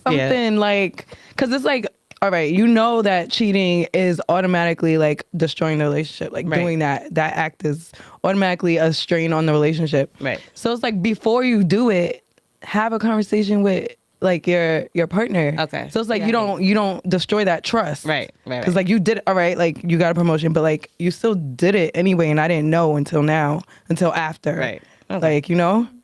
So What you I got? feel like if we had a Harlem? conversation about it, I'd be like, all right, do your thing. Like, we getting bread. Like, I'll be upset. Like, listen, bruh, what? You did what? You did what with who? Now, but my thing is, like she was saying, if you did that joint before you came to me, then it's a problem. Because now, all right, you gave her some dick to get the promotion. Now you're going to have to keep on giving her dick to keep the fucking job. So it's like... No, And then it's like, okay, maybe if we had maybe if we had a conversation and we came down with a whole plan, like, Right. listen, I need to be a part of this plan Right, that's somehow. what I'm saying. There's 'Cause you're not going to just communication, though. do It's that not and then come and necessarily tell like me you later cheated and on, because then you I'm found not out. going to It's believe. like, Yeah, I'm not going to So- believe what you said. So a lot of it is, I see how the scenario that you used is pretty much given a reason for the man doing it, and that reason is more like finances that can benefit the woman as well. So it's like, I know why you brung it up to see if that would change the lady's answer. Right. Did it change anyone's answer? I think maybe yours a little bit, Crystal. yeah. Yeah, it changed. If he her talked answer to a me little about bit. it first, not If he talked like, to you about it yeah. first. Okay, If but he just did it. finances would have to be involved. Like, it would have to been for a promotion. Mm-hmm. What if finances isn't involved, but he still talked to you first? Like, he was like, No. listen, I seen this girl. She was attractive. It was an opportunity. Just to get your nut off. Like, that's Yeah. what I'm here for. Like, why you have to, no. Okay. Men like variety. Yeah, yeah, We live men in a like time where variety. Men are just We better gonna. go. I don't know. Hey, Better chat, go Vanessa. find a Hey, chat. Hey, chat. Vanessa know what's up. She know what's up. She know a little bit about the no. biology, the differences between men and women. All right, we could switch it up too. You see how, like, we could switch it up for our man. Like, you want But hold up, variety? you Okay. ain't- Listen, for a man, I'm be real with y'all, and nothing is better the best pussy is new pussy for a man. So, yeah, you could do a different position. You could dress in some outfits and, do things. After a while, sometimes a man is just going to want variety. He's going to want something different, something strange. It's not saying that that's a good thing or a man should be doing that. I'm just saying that like that's what it is. That's those natural proclivities that's in men that we want to enact on. Just like a woman, she has her natural proclivities that she wants to act on is to find the best man, the biggest, best deal that she could find. Oh yeah, my height preference is 6'2". He got to make this income. He got to do this. He did this. Ours is just like, okay, sometimes we wanted some strange. Get into your point a little bit, because I know you said something about the woman. If the man is cheating, what did you say before? You said that it'd be a little bit different, because I wanted to comment on that before. Well, I said that I would want to know who he cheated on me with. I would Okay, want to know. Gotcha. You said that you would want to know, and then what was the other part of the answer to the question? That in some aspect, like she needs to be better than me. Whether it's her mentality is better, whether just where she's at in life, whether she looks better, it should be a level up. It should be an upgrade. If you're gonna step out on me, upgrade. So the reason why you're saying that it should be an upgrade is because you're looking at it from the female's lens. From the male lens, we don't have to like a girl to have sex with the girl. We could actually hate a woman and have sex with her. Like, we're capable of that. So normally when cheating happens, just to be no fugazi with y'all ladies, when a woman cheats, in every case, the man that she cheated with had something better than her current man. Whether if it's finances, his charisma, his looks, his, something was better about the man that she cheated with than her boyfriend. When a man, he could have a 10, but he'll knock a 2 down. You know what I'm saying? It's just like sometimes men want some strange on the side. So it's just totally different from how men view sex and how women view sex. Women are hypergamous. They want the biggest, best deal that they can get. Men are naturally polygamous. They want variety. They want many options. They want quantity. That makes sense. So I have a question. Yeah. So with that being said, why don't more men just stay single so they can just do their own thing if they need variety, as opposed to getting into these relationships and then stepping out on that woman in the relationship? Because most men don't even have the opportunity to attract and sleep with girls. So facts are out and stats are out that 30% of men, 1 out of 3 males are either a virgin or celibate between the ages of 18 to 30. So most men have a hard time attracting a girl and taking it to that next step of having sex with her. So yeah, I know you said that, why can't just, most men just be single and, out there and, spin plates and have sex with a lot of women? Because most men don't have the capability to do that. So when a man meets a woman that he finds liking to, he wants to settle down with her, because out in them streets for an average man is hard. It's hard for a man to have a 304 phase. You know what I'm saying? But what I'm saying is, even if that's the case, right? You're talking about even with the men that, so you're talking about the small percent of men, so the men that have options. Yeah. Like, if you have all of these options and you like variety, why not just be single as opposed to getting into a relationship and then cheating on your spouse in that relationship? Because then that I feel like that's how a lot of broken women are created, because they've been hurt one too many times by these dudes that felt like they needed variety. They didn't want to, just stay with one woman. Yeah. Well, I'll just have to go back to biology. It's just in men to want quantity. So since it's in men to want quantity, what's going to be that barrier or the influence to stop a man that has many options from enacting on his natural proclivities? Religion would have to come and play, and God would have to come and play. Mm-hmm. So he could have then some discipline, right? And a higher morals. Without that, then it's like, okay, a man that worked on himself and became something, he's going to enact on his natural proclivities just like all these other women. Like, think about it. Women aren't virgins, and that's what they actually truly should be. You know what I'm saying? So it's like you didn't have any sexual temperance. And now when I actually work on myself and earn my value, because women were born with their value. You didn't have to create your value, meaning sexual value. A woman didn't have to create her sexual value to be attracted to many men. But men have to go out there and create their sexual value to be attracted to many women. So when a woman just is being promiscuous because that's how she was born with her sexual value, how can you tell a man not to be promiscuous when he had to earn his value? It's like a trust fund baby. Which would you rather take advice from? A trust fund baby or a self-made millionaire? Self-made Millionaire. The man is the self-made millionaire. The woman is the trust fund baby. We don't respect them if they're being promiscuous. That's why we call them whores. But a man that's being promiscuous, okay, he had to earn some value to even be promiscuous. So we respect them. Y'all can also go for the average guy that don't have that many options. Also, but y'all ladies don't want them dudes because they ain't. That's not true. There's a lot of average guys who's not getting no play that would be. And they be cheating too. Oh, average. I prefer an average guy. Like I don't really look into all that other stuff. Like average is fine with me. Yeah, Harlem, because you're 40 now. No, But it's when you always was been that 23 way. It's always been that way. When you was 23, you was more selective. You keep it real. When you was No, I 23, you was a wasn't. little more selective. I really wasn't. Wasn't? No. You could be the unicorn. She's the unicorn. How am I? It's a lot of women out here that date average men. Like what is? There are. Nothing's wrong with that. Actually, that's a good thing. It's not a bad thing. Yeah. So I'm not a unicorn. The 40, 45K, 50K a year dudes, they need love too. The 5'6" niggas, they need love too. You're Actually, right. what's the average height? 5'9", 5'8", 5'9"? Average height. for men. For men? For men. And tell them the percentage of guys that are 6 foot and above too. Yeah, it's only 15% of guys that are 6 foot. Really? Really? Yeah. And then when you get to like, I'm 6'4", and you get to my height, it's like Well, 1%. that's I think also less than- y'all got the male BBL now. Y'all can get y'all legs extended. You could be anything you want.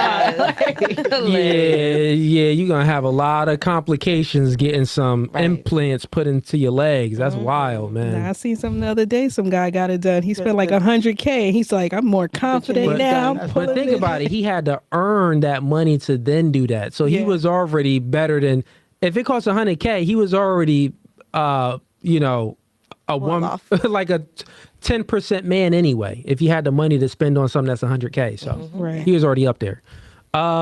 Any other questions, ladies? No questions? Or y'all want any topics y'all wanted to hit? No? Then I'll get on to my next question then. So next question on the panel, starting, where did we start last time? I think Harlem. Harlem? Yeah. We'll start with Paris. Paris, are women not submitting because men don't want to provide, or are men not providing because women don't want to submit? That's an interesting question. First off, I do think that women are not submitting because they're not given something to submit to. Okay, so then you would say that women aren't submitting because men aren't providing. Right. Got it. Okay. And fair enough. What about you? It's the other way around. Can you just talk into your mic a little bit? It's the other way around. Women stop submitting. Men don't want to provide. What's the point? If I'm going to argue with my homeboy every time I come home because you won't be my female, you won't submit to me, what am I providing for you for?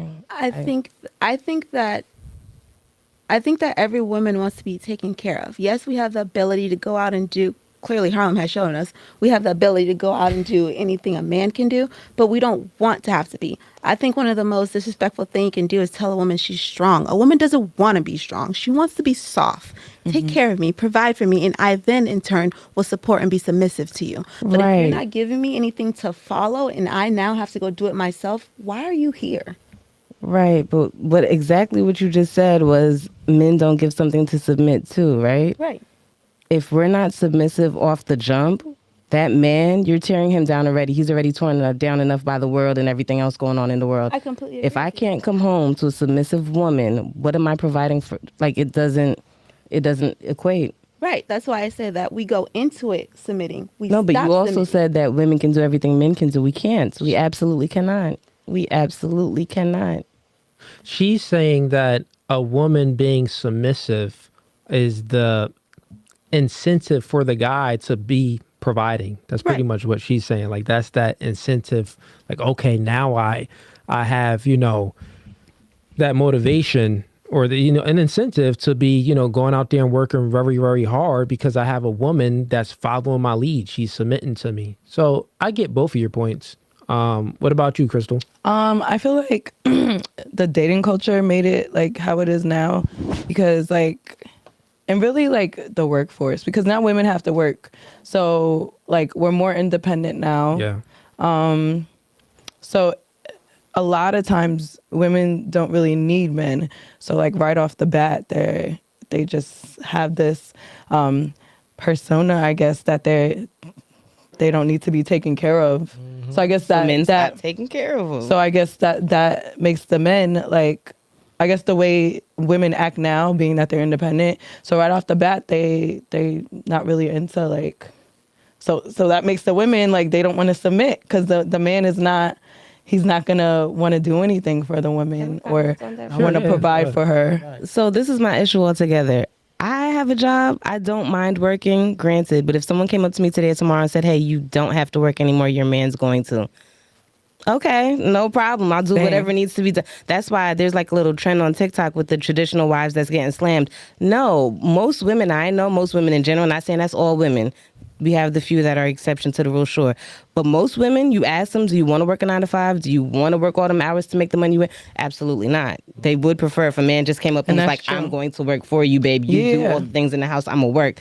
Yeah, we loved it here. Women in the 50s were happier than we are now. Yeah. Just And like you're absolutely you right. could say the same thing. Yeah. You're absolutely right. What I'm saying is women just have this like Boss babe, feminism, girl, but yeah, right. now. Kill that, because no. What man is wanting to take care of a boss babe? You don't need me.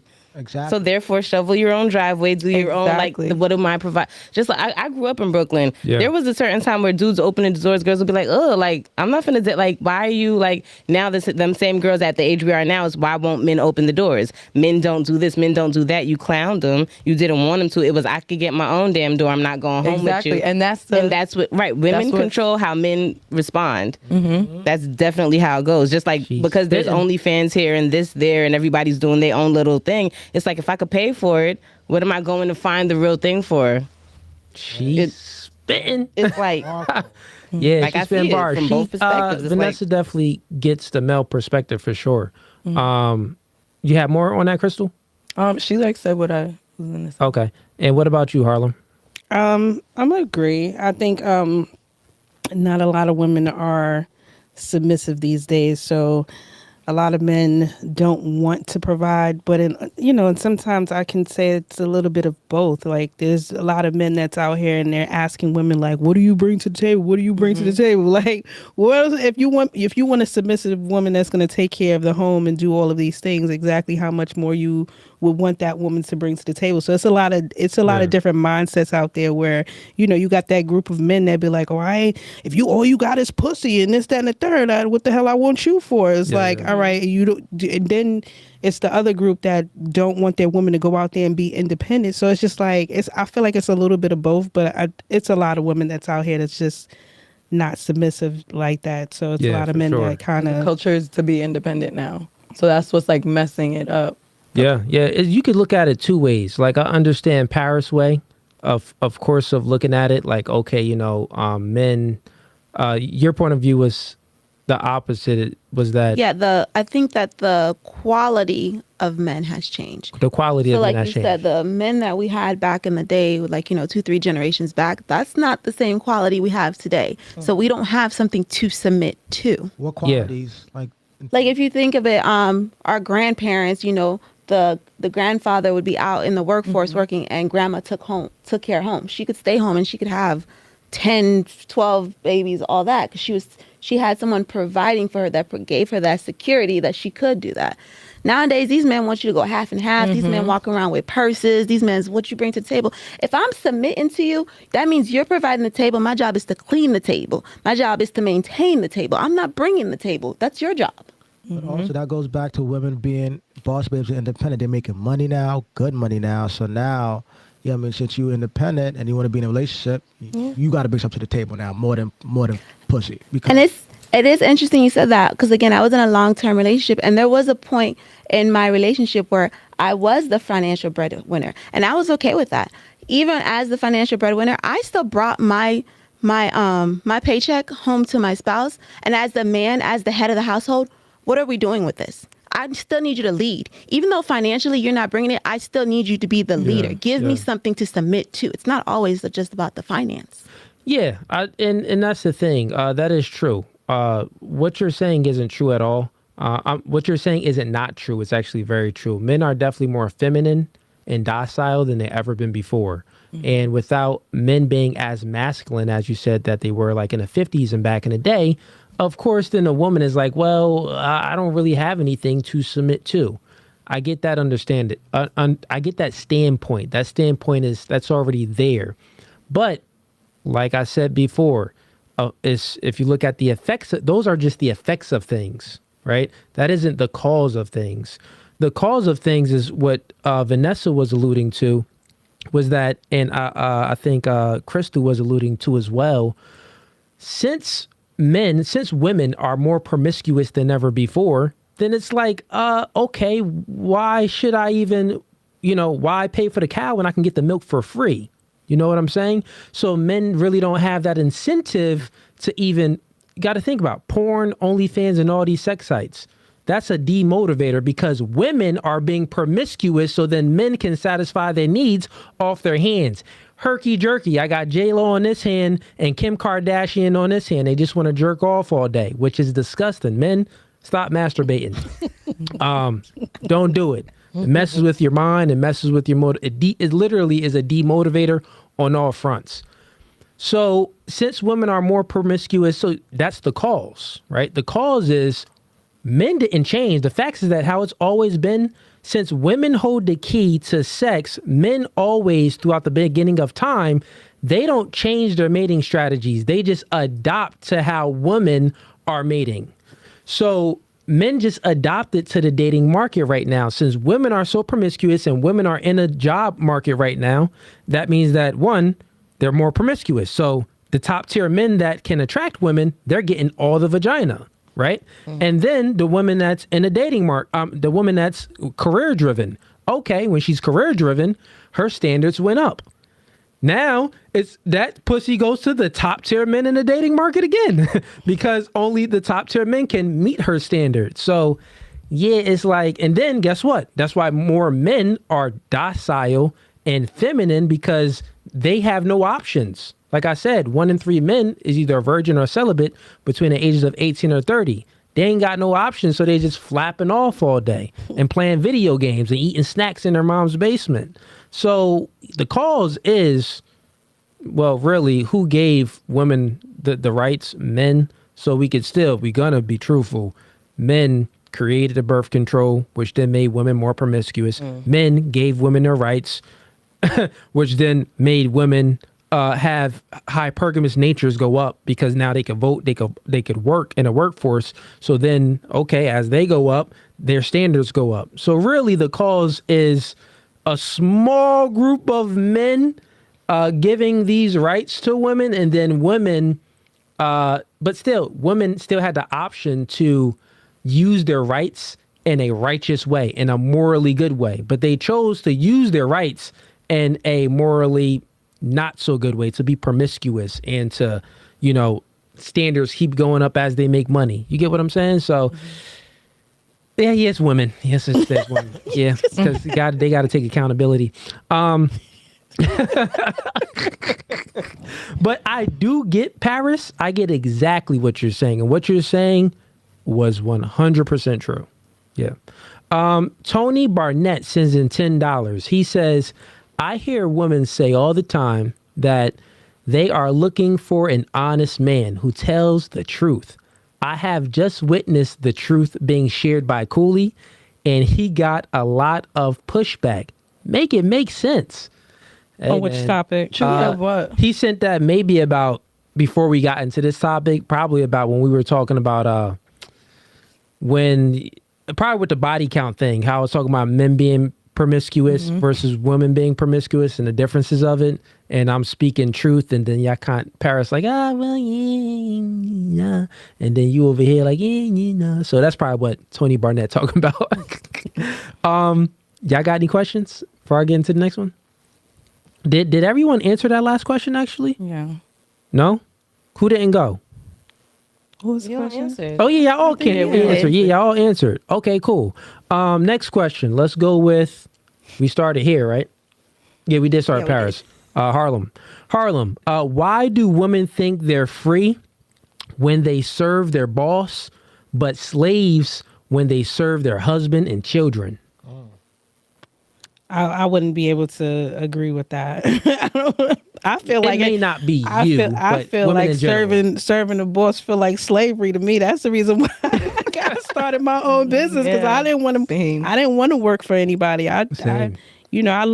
I look forward to serving, my men and my kids. Like, So why you break up with all them dudes? because of Okay, them they doing cheated. something that I Alright. deemed as cheating, and that's just one Couldn't thing get that's over a deal it. breaker for me. Yeah, I can't get over that. So it's just like, yeah, okay, you did it. I mean, because I'm a very loyal person. So Harlem, if you look like you beat your dudes up. Do you ever smack a nigga like, oh, just she give me that vibe like she choked somebody like a pressure point. Like, what you say? What you say? Stop playing. no, No? I've Oh, keep it funky. You slapped somebody before. I was well in my right though. We not saying right or wrong, but you did hit. You put your hands on a man. One. Yeah, Okay. Was it like a punch? What was it? it was a punch. Oh, dear. Face? Yeah. Full like fist ball you? Yeah. Like show me how you jab. Let me see if you got I it. just uppercut him. Ooh, she did she said uppercut, and she kind of twisted it if you see, so she kind of knows what she doing. Okay, fair enough. Moving right along. Why do women think free is when they serve their boss, but slaves when they actually it's a question in general. So I know that may not pertain to you, Harlem. Right. But generally speaking, why do you think, women feel like, they're free when they're serving their boss, but, a slave when they're serving their man and children in general? Because I know you see In that. general, I would assume that they're getting paid to do to serve their boss. So I guess that's probably why they feel like they're free, because they're earning an income by doing it. And when they have to do something like that at home, there's no, immediate, Instant gratification. when they're doing it at home, because now you got to cater to your kids, you got to cater to your man, and then, you're cooking, cleaning, bathing, doing all these other different things. Got And there's you. no financial Incentive for that. Okay, fair enough. What about you? I don't agree with that statement, but I would say like women who do think like that, maybe they don't feel appreciated at home, so they're feeling like with serving their boss feels freer to them. Okay. In particular. What about you, Vanessa? I just call that toxic femininity, if that's not a thing. Women will climb the corporate ladder, but the same incentive or piece you're getting at home serving your man and your family, you can't be replaced in that regard. Something happens to you at work, they replace you instantly as soon as they can. And for some, there's like this false idea or agenda being pushed that one matters more because you're being financially compensated. That's better for you. It's just not true. But people bought the lie and just keep perpetrating it. Okay, fair enough. What about you, Paris? There's definitely multiple points to that. As a female in the workforce and knowing plenty of females in the workforce, I don't know any female that feels happy at work. No one says that it's free. Like, you understand what I'm saying? I don't know a single woman that's like, oh, I'm so free at work. But if you listen, most of them are complaining. I would say the difference, though, is at work, there's help. There's coworkers. Yeah. At home, a lot is put on the woman, but again, it takes a village. So somewhere, even the man who is providing the breadwinner, he gets 2 days off of work. A mother or a wife, she doesn't get any days off. So somewhere she's lacking the appreciation, she's lacking the support, and that's why it may seem harder or less attractive. Okay. Yeah. Yeah, I agree with all of you ladies' answers. Yeah, definitely nowadays women definitely 100% feel freer serving their boss than they do serving their man and their children. And I think it's just culture. They've been socially constructed to believe that chasing a career and a Gucci bag will give them greater fulfillment than having babies with a strong masculine male by their side that they truly genuinely love, admire, and respect. So yeah, it's just off. Their thinking is off. What you got, Paris? If you lean onto your idea, or not your idea, but it is factual, just of the I guess your 304s, right? Because they are procreating with just anybody out there and not quality men.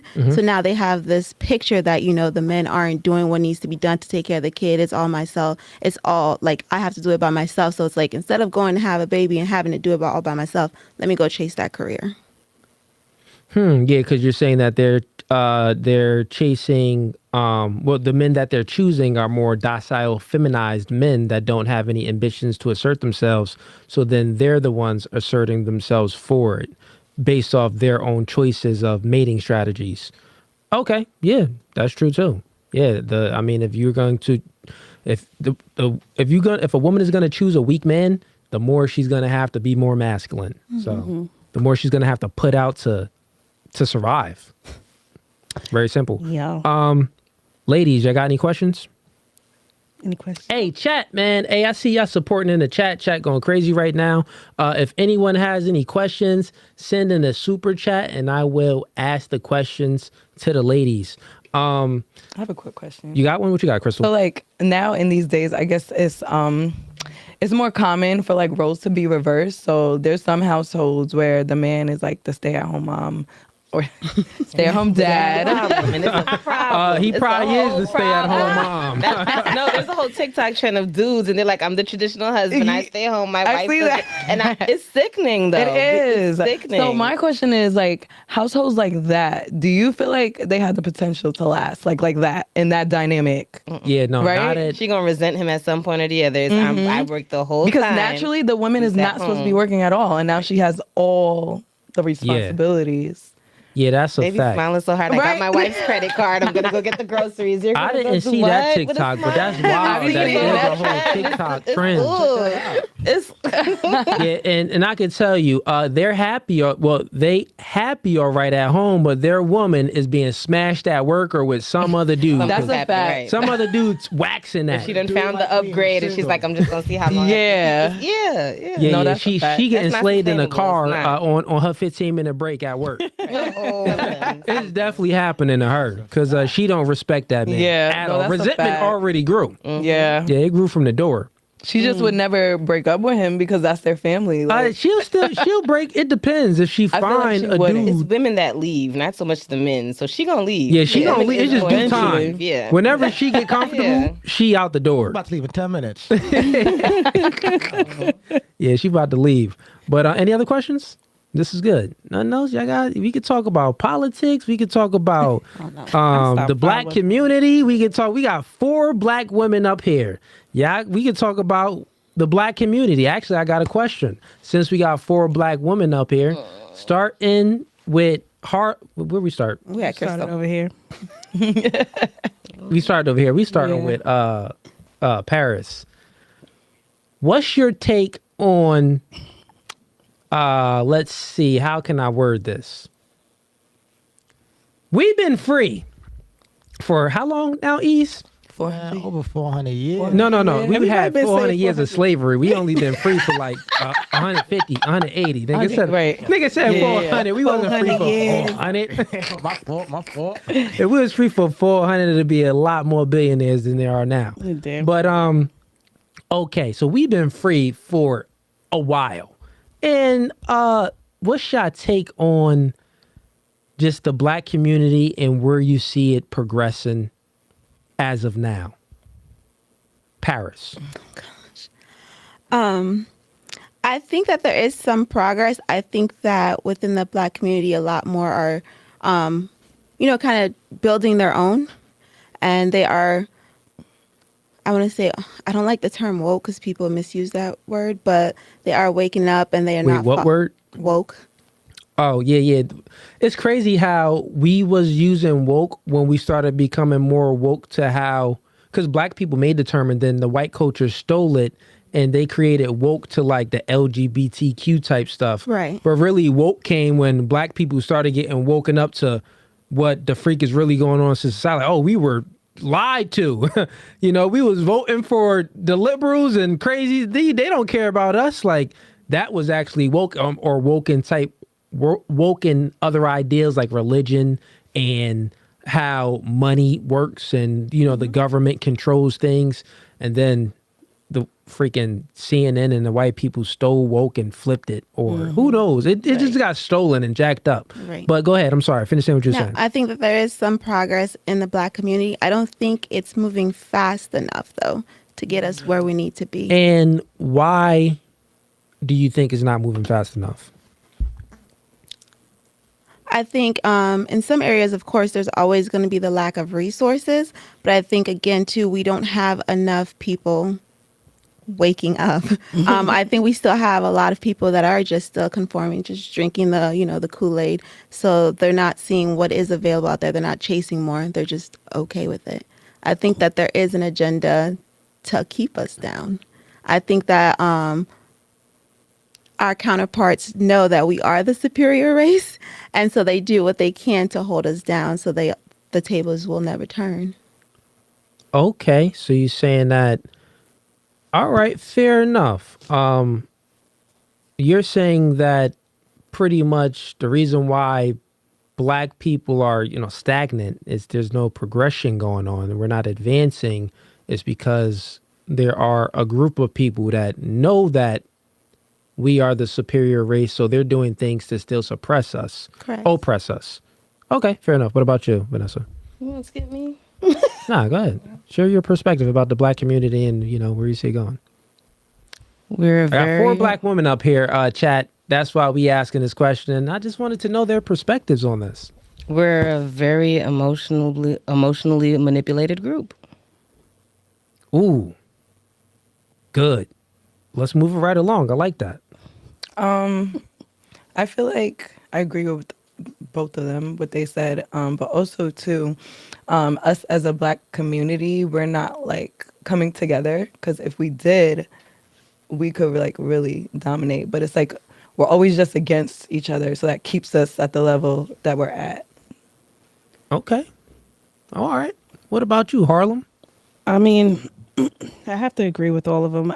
There is some progression, but it's very slow. And I would have to say that's probably a large part of it is because people are just used to believing everything that they see on social media and what the media tells them. So when they really see that, things are really bad, they still just believe what's being said on the media. And I feel like that kind of like hinders a lot of Black people because nobody wants to actually do the research and actually find out the truth. They just settle for what they're being told. So there's slight progression, but not enough.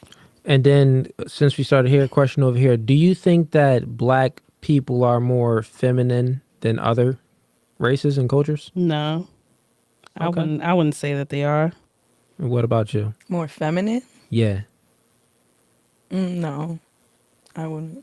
Okay. And what's it, like? What do you mean? Like men or just like everybody in general? Like I would say, well, yeah, men. Do you think that the men? Yeah, Black men are more feminine than other men in other cultures? Nah, because I see some other cultures doing some weird ass. I'll be like, what the hell? This is what they do over there? No, I don't think Black men are more feminine. I mean, it's a lot of Black men. Like that. I think wearing purses is kind of feminine though. Yeah, and I'm not speaking about like what they're wearing. Yeah, that's per what I said. They're se. not. It's more of the mindset. Yeah, no, I don't think so. Their, what they are pursuing? I don't think so. No? Okay. And Crystal, you said, I would say like other cultures are more privy to the idea of like the men taking charge, or like the men providing. okay. Because like black households, like a lot of times it's like a broken household. So I feel like they just like, it's just where they just weren't taught that. Okay. Fair enough. What about you? Yes. Yeah, I knew you was going to say yes. I knew you was going to say yes based off your last response. You said that something about emotions. What'd you say? Emotionally manipulated. Emotionally manipulated. American men in general are emotionally manipulated. You go elsewhere, you're not finding the same conditioning. Yeah. They don't. We definitely have They a don't different play that emotional different- threshold. Right. And what about you, Paris? Right. I don't know if I would definitely agree with the Americans being more so, but I don't know if as a whole, if black are, I think ours is just maybe more advertised or thrown out there how much the black male is lacking or more feminine, you would say, or not as masculine as he should be. I think that's just kind of pushed more to the forefront. I don't know if they actually are, though. Okay. And the reason why I asked that question is because the feminine, in order for the feminine to progress financially and have the ability to compete in the market to make money, the feminine has to adopt masculine traits to compete, right? A masculine trait would be pretty much the A-type personality traits: assertive, dominant, and like non-agreeable. When a woman normally adopts those traits, or a man adopts those traits, this normally seems to be more masculine, and they could normally increase their value in finances because they're non-agreeable. In order to be a salesman, to get things done, you need to be assertive, dominant, and non-agreeable to a certain extent. And that gives you that level to compete. So I asked that question for a reason, because the truth is that black men are definitely more feminine than most races in America. Them Nigerians that come over here, They not and them playing. Africans, them Jamaicans, Kenyans, the West Jamaicans, Indians, nah, they come over here, they be on They it. don't play that, yeah. Yeah, they don't play it. No. So I'm not talking about them. I'm talking about the American. Americans, the black people, the Americans. But it's an agenda. Yeah, so I don't look at it as it's an agenda. The reason why black culture is having the problems that they're having is because of black culture. Black culture is, think about it, the only culture that we truly have is hip hop. And the hip hop culture is literally one of the biggest cultures. The black culture is bigger than white culture. Like, the black culture is on all the news channels and everything. It's not like, think about it, like rock and roll and country. You gotta like find weird channels to hear that. Mm-hmm. You know what I'm saying? Like, you gotta do some like research to like find that in the forefront of news media and social media and stuff like that.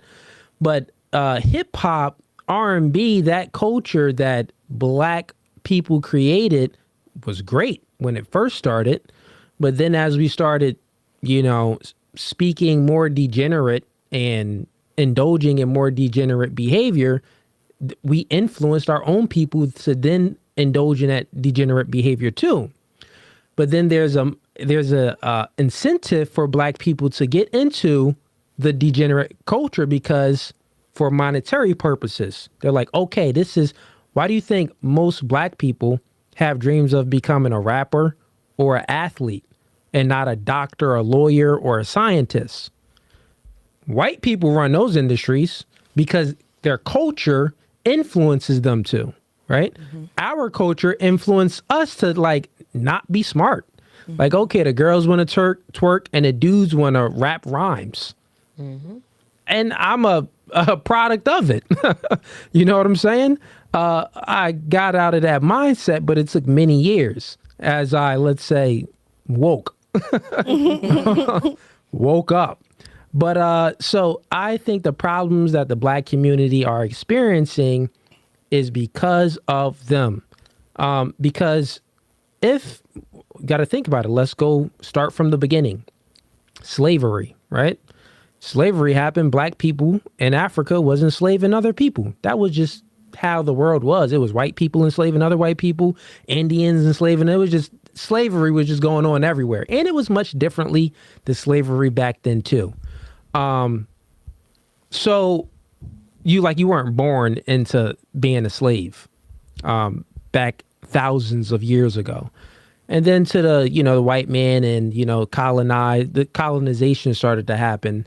That slavery was a little bit different, but it still was other black people sold black people to white people, right? But then you got to think about it.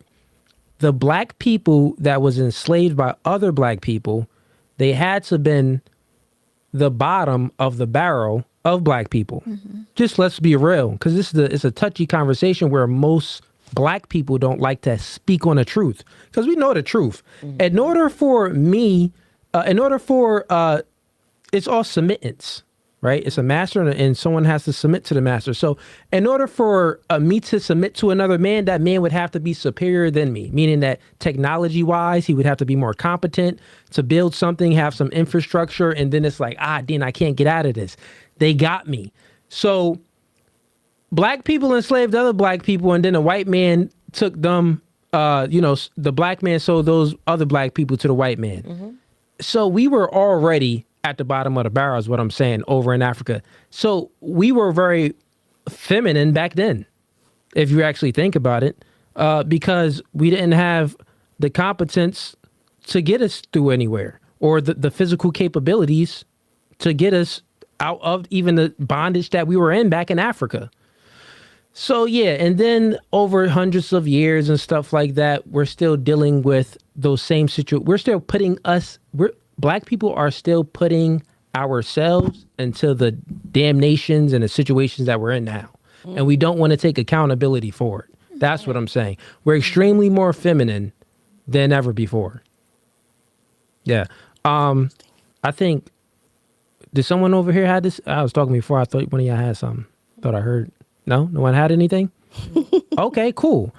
We got Tony Barnett. He is up. Yeah. Tony's spinning that bag appreciate right you. now. Yo, Tony, I appreciate your support. He sends in $20. He says, in December 5th, 1865, and the passage of the 13th, we are free.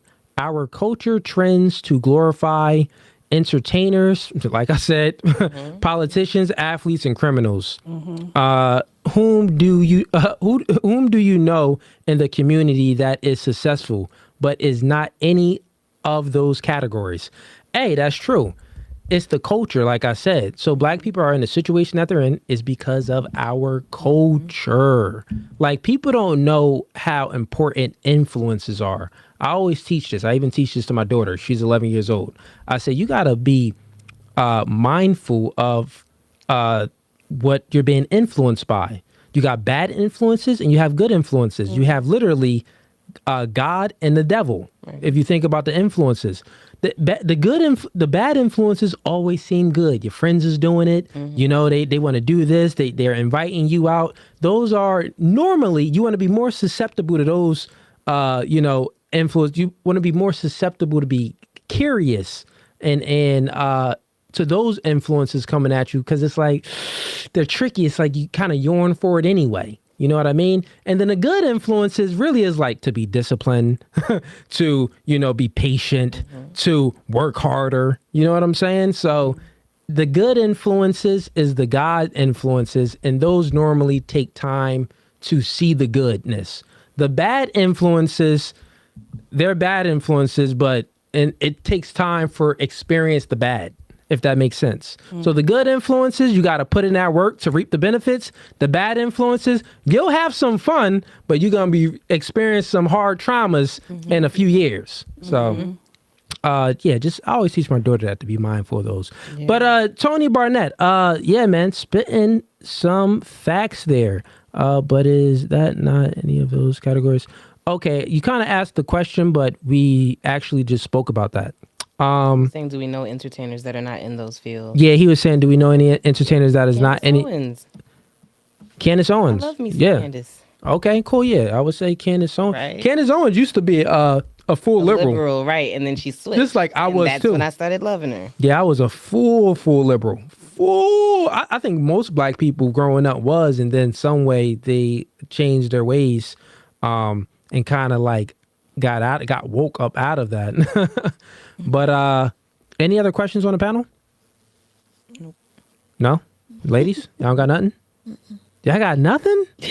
Okay, we've been rocking for what, over 2 hours, I believe. Really? Yeah. Oh wow. Yeah, we've been rocking. 42. Yeah. Yes, 11:42. Okay, chat. If y'all don't have any questions, we're gonna go ahead and close out the podcast. We're gonna do last thoughts on the podcast. So let's start with Harlem. Last thoughts? Yeah, if you have any questions, you could ask your questions to anyone on the panel, or just bring up a topic. If not, then last thoughts. No, I don't have any other questions. As usual, the podcast was great, and a little bit more mellow this time. Yeah. The last time you was on, it was type wow. Yeah, because it was the Hennessy. You was definitely off the That's Henny. why you were trying was to beat the me up. I do remember. I ain't trying to beat you up. she I was just off letting the, you. She was off the Henny. We And had then there some was other the shorties girl. on here. Yeah. I was mad about the stripper pole, right? No, Was it? Was it that one? no, we ain't talk about no stripper pole. I don't think we We talked don't about know a if you stripper remember or not. Nah. Yeah, I remember. Yeah, we ain't talk about She no walked stripper. out, yeah. She walked out, but it wasn't about the stripper pole. It was because he said Yeah. It was about gender. it was about it's it was about the genders and all of that. Yeah, because she was lesbian or whatever. Supposedly, she liked. well, she girls. said she Alright, wasn't. She said she liked girls from when she was 5, but I don't think she said she was a lesbian. I think Yeah, she was. Yeah, Right. she said she was She did bisexual. Right. Yeah. Okay. And but see how God got Vanessa out of her ways, and Vanessa knows the truth. Ava was not with none of that. Yeah, she wasn't trying to get Period. nothing. Yeah. She said she was getting dragged in the People get comments it. actually for her comment about not needing a man and fine with living home with She cats. said she was getting dragged in the Yep, comments. she told me that. This nigga yeah, be they- speaking to the chicks after the podcast. How you know? I don't They know. was dragging me too. That's Shoot. just a very laughable sentiment to have. Because really think about it. Like, I had a whole argument with a girl because she was like, we don't need men for nothing. And I hear you. And that's Women can bull. do a lot. Yes, we can. But I was like, so God forbid there's a fire in your house. You send away all the firefighter males and say, send me a woman. Right. If you're getting robbed and the police are right there, you go, no policeman. I need a police woman. Right. Your car break down in the middle of something. You're turning away a man and just going, I need a woman to come help me fix Right. this. Yeah, Doesn't make it's sense. delusion land. We do. Whether you like it or not, we do. We need each other. That's a fact. Need We each do. other. We do need each I other. like Vanessa, man. Yeah, Vanessa came I like spitting. y'all. She came I like prepared. So I was saying that I had a good time Yeah. as per usual. You know what I'm saying? The podcast is great. I like it here. You like it here. Yeah. Okay. Chat. Put a 1 in the chat if we should bring Harlem back. Put a 2 in the chat if we shouldn't bring Harlem back. I want to see They what the gonna chat say says. they gonna say no. This Harlem They was second dragging time. me. They was dragging me in the comments the other day. If they need, if Put they want Henny a Harlem 1 in the back. chat. Oh, we got a 1. Let's see. 1 in the chat if you want Harlem back. Put the camera on Harlem. Yeah, you should have asked it like that. Do y'all want Henny Harlem back or this? Oh yeah. That's how you should have asked it. So chat, we gonna switch it up. Do y'all want Henny Harlem back? Y'all remember last episode, she was Henny Harlem. She was wilding. Or do y'all want this Harlem back? Put a 1 in the chat if you want Henny Harlem. Put a 2 in the chat if you want this Harlem. Before you ask that, she Oh, yeah, getting I'm a lot of too- views right I'm- now. Okay, Henny Harlem. Now they saying Henny Harlem. I'm two different people when I got the Henny. One said no Henny Harlem. That's funny. So thank you for coming, Harlem. I appreciate you for asking We'll me have back. we'll have you back. Thank you. Yeah. Yeah, they said bring Vanessa back. Let's move it right along to Crystal. Any questions? No questions. Well, I have a question. Sure. All right, so I had a guy, one of my friends, who was like, I don't need a woman. Like, he's well off. He has really good, he makes money and everything. Yeah. He's like, I don't need a woman for anything because I can provide for myself and I've been doing it. So what do you think? Like, as a man, you feel like you don't need like a Who gonna woman. suck his dick? Bro, He's like, pay for it. he was like he could go out and find any woman he wants anytime he wants But those Yeah. to satisfy him. those are facts, though. yeah. So That he doesn't really that he guy doesn't said need that. to settle down. Yeah, he was probably just saying that to look cool. But at the end of the day, whether if you want to admit it or not, men need women, women need men. Just like he's saying that, oh, he could go ahead and find a girl. Okay, maybe his value is that high and he could go ahead and get a girl to smash. Kudos to you. But you still need the woman to smash. You're not gonna be hanky janky all the No, time. and when I say that they don't need, I need mean a woman he says, for a relationship. yeah, like to settle down. Yeah, so I would say that that's different then. So as far as a man needing a woman to settle down with, that isn't a need that a man needs. Men, we don't have that need. Think about it. Women get excited for marriage and, commit, and women ask for relationships. Men, we could be in a sex zone. We'll keep the chick in the sex zone forever for as long as we could. Like, as long as she being loyal and doing her duties. It's kind of when maybe she not being loyal and doing her duties, we like, all right, well, do I got to, lock her down for her to do these duties because she playing games or what? But those are the more men that don't understand women. But, yeah, nah. Yeah, men need women. I'll just say that. Yeah. Yeah, because when you start getting old, you're gonna need somebody Yeah, to settle down with. to do something for you. You can't. Well, that's so. I let me say it again, and I don't think I understood. So my point is that men don't need women to settle down with. Like, we actually don't. If the man is capable, if his value is high enough and he can date women and not commit to any of them, he won't need a woman because he could have a woman that's very submissive, that's cooking and cleaning, but he's just not giving her any commitment. But then he's talking to this other chick and he's smashing and talking to this other chick that he's doing the same thing for the first woman. But smashing for the rest of your life. Like, a man is But gonna still, at some point he's gonna want like it's normally companionship. Yeah, but normally when a man gets the best treatment from the woman when he's smashing. He gets the worst treatment from the woman when he's just in a friend zone. So when a man is having sex with a woman, she's already doing her ultimate form of submission, which is sex. The other forms of submission is, the cooking and cleaning, the, serving the man. Those are all fine and dandy, but he has a higher probability of getting the woman to do that if he's having sex with her. So as long as he's having sex with the woman, if he's charismatic enough and knows woman nature, he can get that woman to do anything. Trust me, I know. Yeah, he can get that. Oh, you're an expert. No, I'm just saying, he could get that woman to do. I know. He could get that woman to do almost anything, because if she's spreading her legs open to him and submitting to the man, unless she's just a broken woman. Of course, we know the women are broken. They want to be promiscuous. They looking to sleep around with multiple men.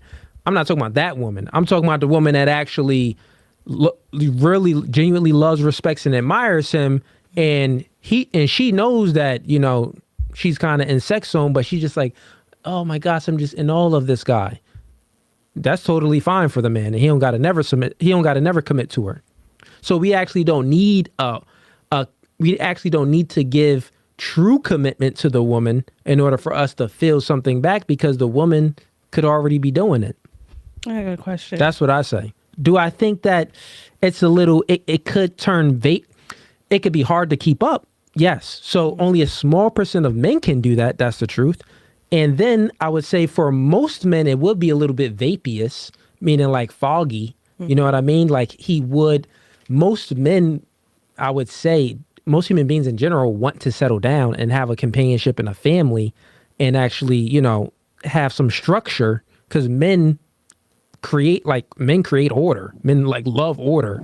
So the way men would get that order is from a relationship with the woman. So in most cases, yeah, men would just look for the order in a relationship. But as a man works on himself and becomes a valuable man, he is capable of not committing to anyone. That's what I'm saying. Yeah. You had some, Harlem? Go ahead. Yeah, I was gonna ask, do men these days actually want a real commitment? Like, is that something that men are even looking for these days? Since you got all this even at our variety. age, men are still out there Yeah. So, committing, yes. Like marriage, men ain't really pushing for that. That's more women pushing for that. But yeah, when a man is hitting something and he finds a liking to a woman, he want that pussy to be his forever. He don't want it to go nowhere. So men do want to give commitments to the right girl. But the thing is that most women kind of seem, not most women, but there are women out there that's like, oh, guys just don't really want to commit. Well, that's just because you're not his first pick. Right. Yeah, you're not his first pick. He got other options.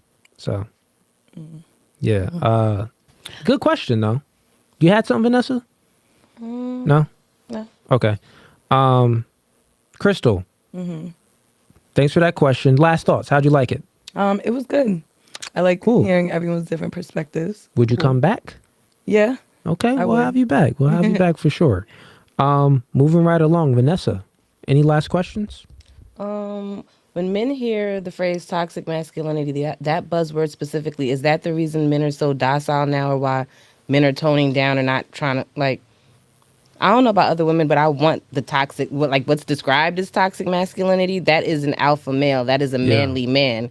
And we can't find those, or women are claiming there aren't any of them, because, like, as soon as they start manning up and doing that manly man strut, it's your toxic male. Exactly. Where's the, like... Yeah, I wouldn't say that men are acquiescing. I wouldn't say that men are acquiescing their behaviors because of a term of toxic masculinity. Like, okay, I'm gonna be more docile one more. I wouldn't say it's because of the term. I would say that men has just been psyopted by society to be more feminine and docile. Because, think about it. It's embedded in even the cartoons that we watch now. Why is Spider-Man a dork? And why is freaking Flash a dork? Superman? There weren't ever dorks. Like, Superman, Man of Steel, he was masculine. But Spider-Man, the Flash movie was so trash because he was socially awkward. How you gonna be a superhero and you're socially awkward? That you can't even get a girl. You can't even convey yourself in front of a woman. Like, it's freaking weird. So it's like they're purporting out this feminized, like a more feminized, docile man. Right. Then boys are adopting those behaviors of what they're seeing. And then you also have in the hip hop culture too, you have, they may be talking about, gang banging and stuff like that. Right, but they're painting their nails. They're painting their nails. They're doing weird things. Wearing dresses. They're wearing dresses. Is a whole lot of feminized type behavior that's influenced the man. So I would say that culture psyopted the man to just be a little bit more feminized and docile, not the term toxic masculinity, because any masculine male, when we hear that term, we're just like, you're delusional to the person that says it. But I get what you're saying. Right. Yeah. Last thoughts? How'd you like it? I loved it. Great show. Great conversing with everybody here. It was Word. I think we had a good panel. Everyone was not dumb on this panel. I don't think we really had a dumb. I've seen some of the shows. Yeah, it's not. Yeah. Dumb women all day. It's not. But we haven't. No one is actually dumb here. Like, okay, we maybe have a few disagreements on like some little certain points. Okay, cool, fair enough. We could debate those, but no one was actually fully just dumb. So that was good. Y'all had me feeling dumb on Thursday. You back today, Harley. You doing pretty good. Thursday, you was you was off the Henny. I'll give a pass for that one. But so would you come back? Yeah. Okay, we'll definitely have you back, and thank you for coming. Paris, you done flew all the way out here from Florida to rock with us today on the No Fugazee podcast. I appreciate that, Paris. Let me ask you a question. Where did you find a liking in a podcast to make you fly out here from? Because let me just keep it funky. We get people that fly out from Canada, or Orlando, LA. So people fly in all the time. That's cool. But when they do fly in, I always want to ask, like, what made you want to be on a podcast? Okay. When the podcast first came across, it was a couple of my male followers that just happened to be reposting it. Yeah. And so that led me to the page. So I looked at it, and the girls, I feel like the girls that were quickly changing their mind, I think that they just weren't thinking. And I appreciated that while I did message you, while I didn't agree with all of your train of thoughts, I did like the way you articulated yourself. So I felt like because you said it so nicely, the females, they were just quick to agree with you and they didn't really take the time to think and process what you were saying. Okay. And give you a proper rebuttal. Got it. So So let's like, do that let me now. come on Since you're here from Florida, let's do that right now. I did already. But so what don't you agree with? And maybe I could say something. But so what do you have a point of contention or disagreement with the things that I've said on the podcast before? We spoke about it. I think one of the ones that we talked about was just the body count. I think there was the idea of the the emotional ties that women have with it, whether or not the father's present in the home. So I feel like we touched on some of it. Okay, we ain't touching on the father's present in the home. Father's present in the home. What do you mean by that? I believe that there's an idea that if the father's not present, then the female is broken, and it's all because he wasn't present. While it may cause that, I think at some point, our favorite word, accountability, at some point she has to take accountability for that, and she has to move past that. She has to find the healing that is necessary. There is available resources now, especially when mental health is like on a rise, it's at the forefront now. Yeah. You can get the proper help you need to become the best version of yourself. You can't sit there at 53 and be like, my father wasn't around, I'm broken. No. Yeah. No, I agree with that. I totally agree. Like with the father being in the household, what I say that the probability is higher for the son and the daughter to not indulge in degenerate behavior because the father is the disciplinarian. So with the father being in the household, he usually, if he's a good man, a good masculine man and a virtuous man, he normally can instill good traits into the kids to keep his son out of prison and his daughter off of a stripper pole. So the probability is just higher. It's also statistics showing as well that a two-family household does just as good as a single father household. So that means that the characteristic traits, which is the disciplinarian traits that fathers bring into a kid's life, is just more impactful. So that's what I would say. But as far as of course, when a woman is of age and she's still promiscuous or doing degenerate behavior, she got to take accountability for sure. So, I definitely agree with that. As far as the body count, I hate to go back to it again, but I always she came all the way out here from Florida. You think I'm just not going to try to convince her on this? You think, chat? No, I am, chat. We're going to get into it again. We got into it in the beginning of the podcast, but we're going to get into it again, and then we're going to wrap up. So, the body count part, I'm going to break it down to you in a lot of ways. But first, let's go to the part where you have the point of contention with. So, my point that I'm saying is a woman being promiscuous, pretty much like this. A man with a 50 body count is much different than a woman with a 50 body count. And you would say that it's the same. No. Okay, so that isn't a disagreement. No. So then we're in it where you have the disagreement at. I think one of them, just that it isn't real. Because again, the example that I gave to you. It is real. She got penises going in her. But the example that I gave to you beforehand is that if she lies about it up front, and now you've become attractive to whatever the personality is, and then later she's like, you know what? Oh, I see what you're doing. I lied to you about it. It was actually whatever. And now she gives you the real number. You are already attracted to her, so even with you're whatever saying that the body count isn't real to a man. Got it. Because the woman can lie. Right. I'm saying that a man that's good with women, he's more likely to see that she's lying because actions speak better than words. So even though a woman can say something, the way she conveys herself and how she moves, 1 + 1 is going to add up to she was in them streets. So then we can speak about that part, right? But now let's speak about the part where the woman, you're saying that it's not real. Now, you said that it is not real to the man. Now, my point, I'll just prove that wrong, because men that's good with women, they can see that the woman is promiscuous. Men that aren't good with women, it's going to be harder for them to see if, like her movements, and because they haven't had many sexual experiences with women and stuff like that. So it'll be harder for them to know when she's being fugazi or no fugazi. You know what I'm saying? So now let's get into the point that I made before. I'm saying that it's real to the woman. The most important part is not even about the man. Freak about what men think and freak about what society thinks. Just forget, because I already tackled that a million times in clips.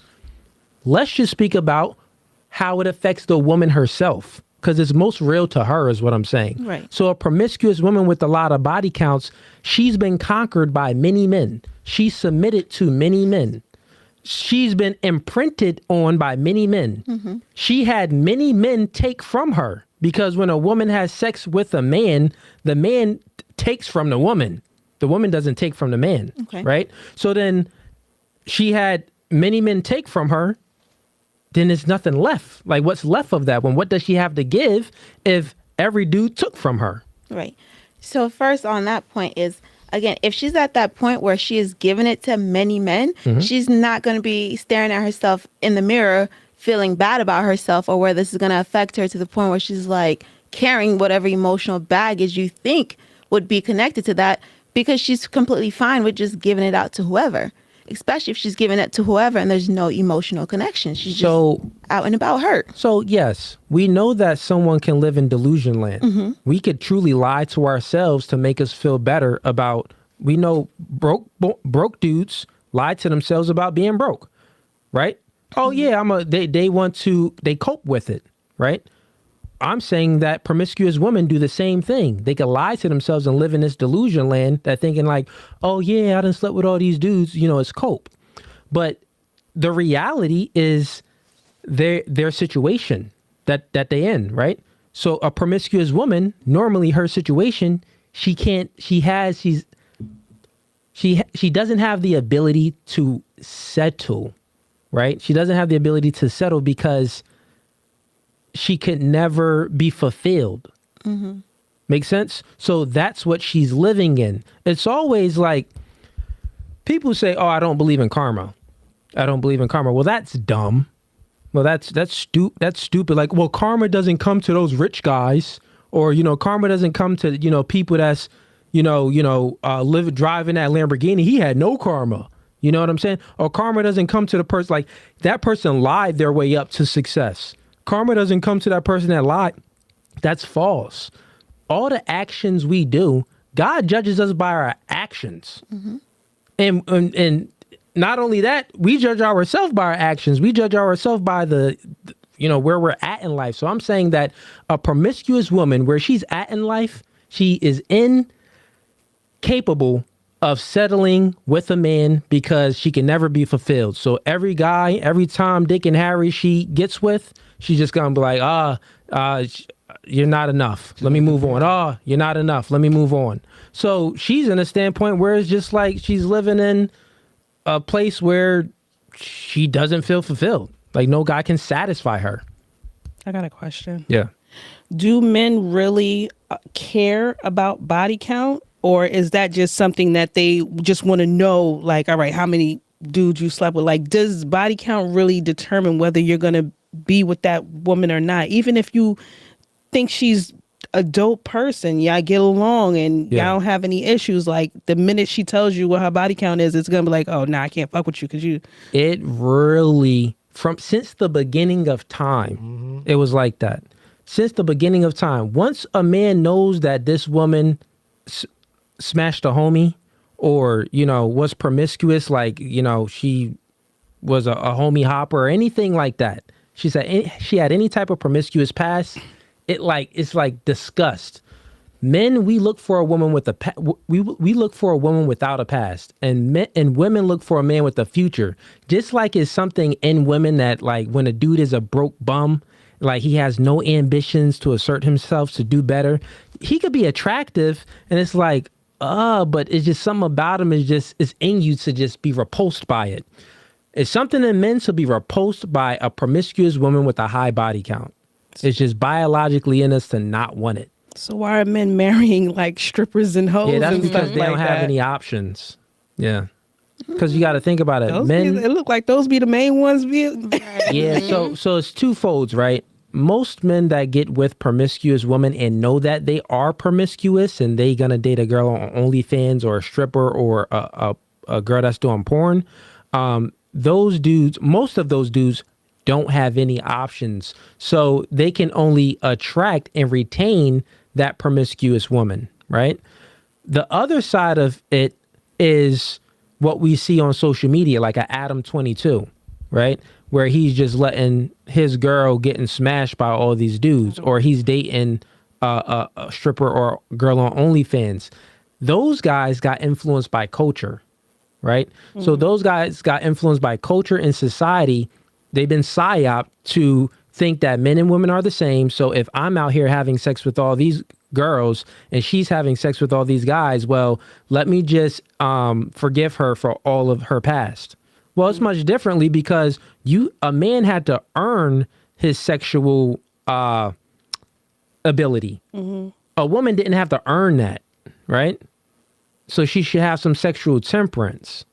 So what comes easy isn't respected. So a woman that's just having sex with a bunch of guys, well, that's easy to do. We don't respect that. A man that's having sex with a bunch of girls, that wasn't easy. So we respect that. But men get influenced by culture to believe that men and women are the same. So then they adopt those behaviors of like, oh, well, yeah, I'll accept her. Stupid. So then how do men want a woman in the streets and a freak in the bed if she has no experience to be the freak?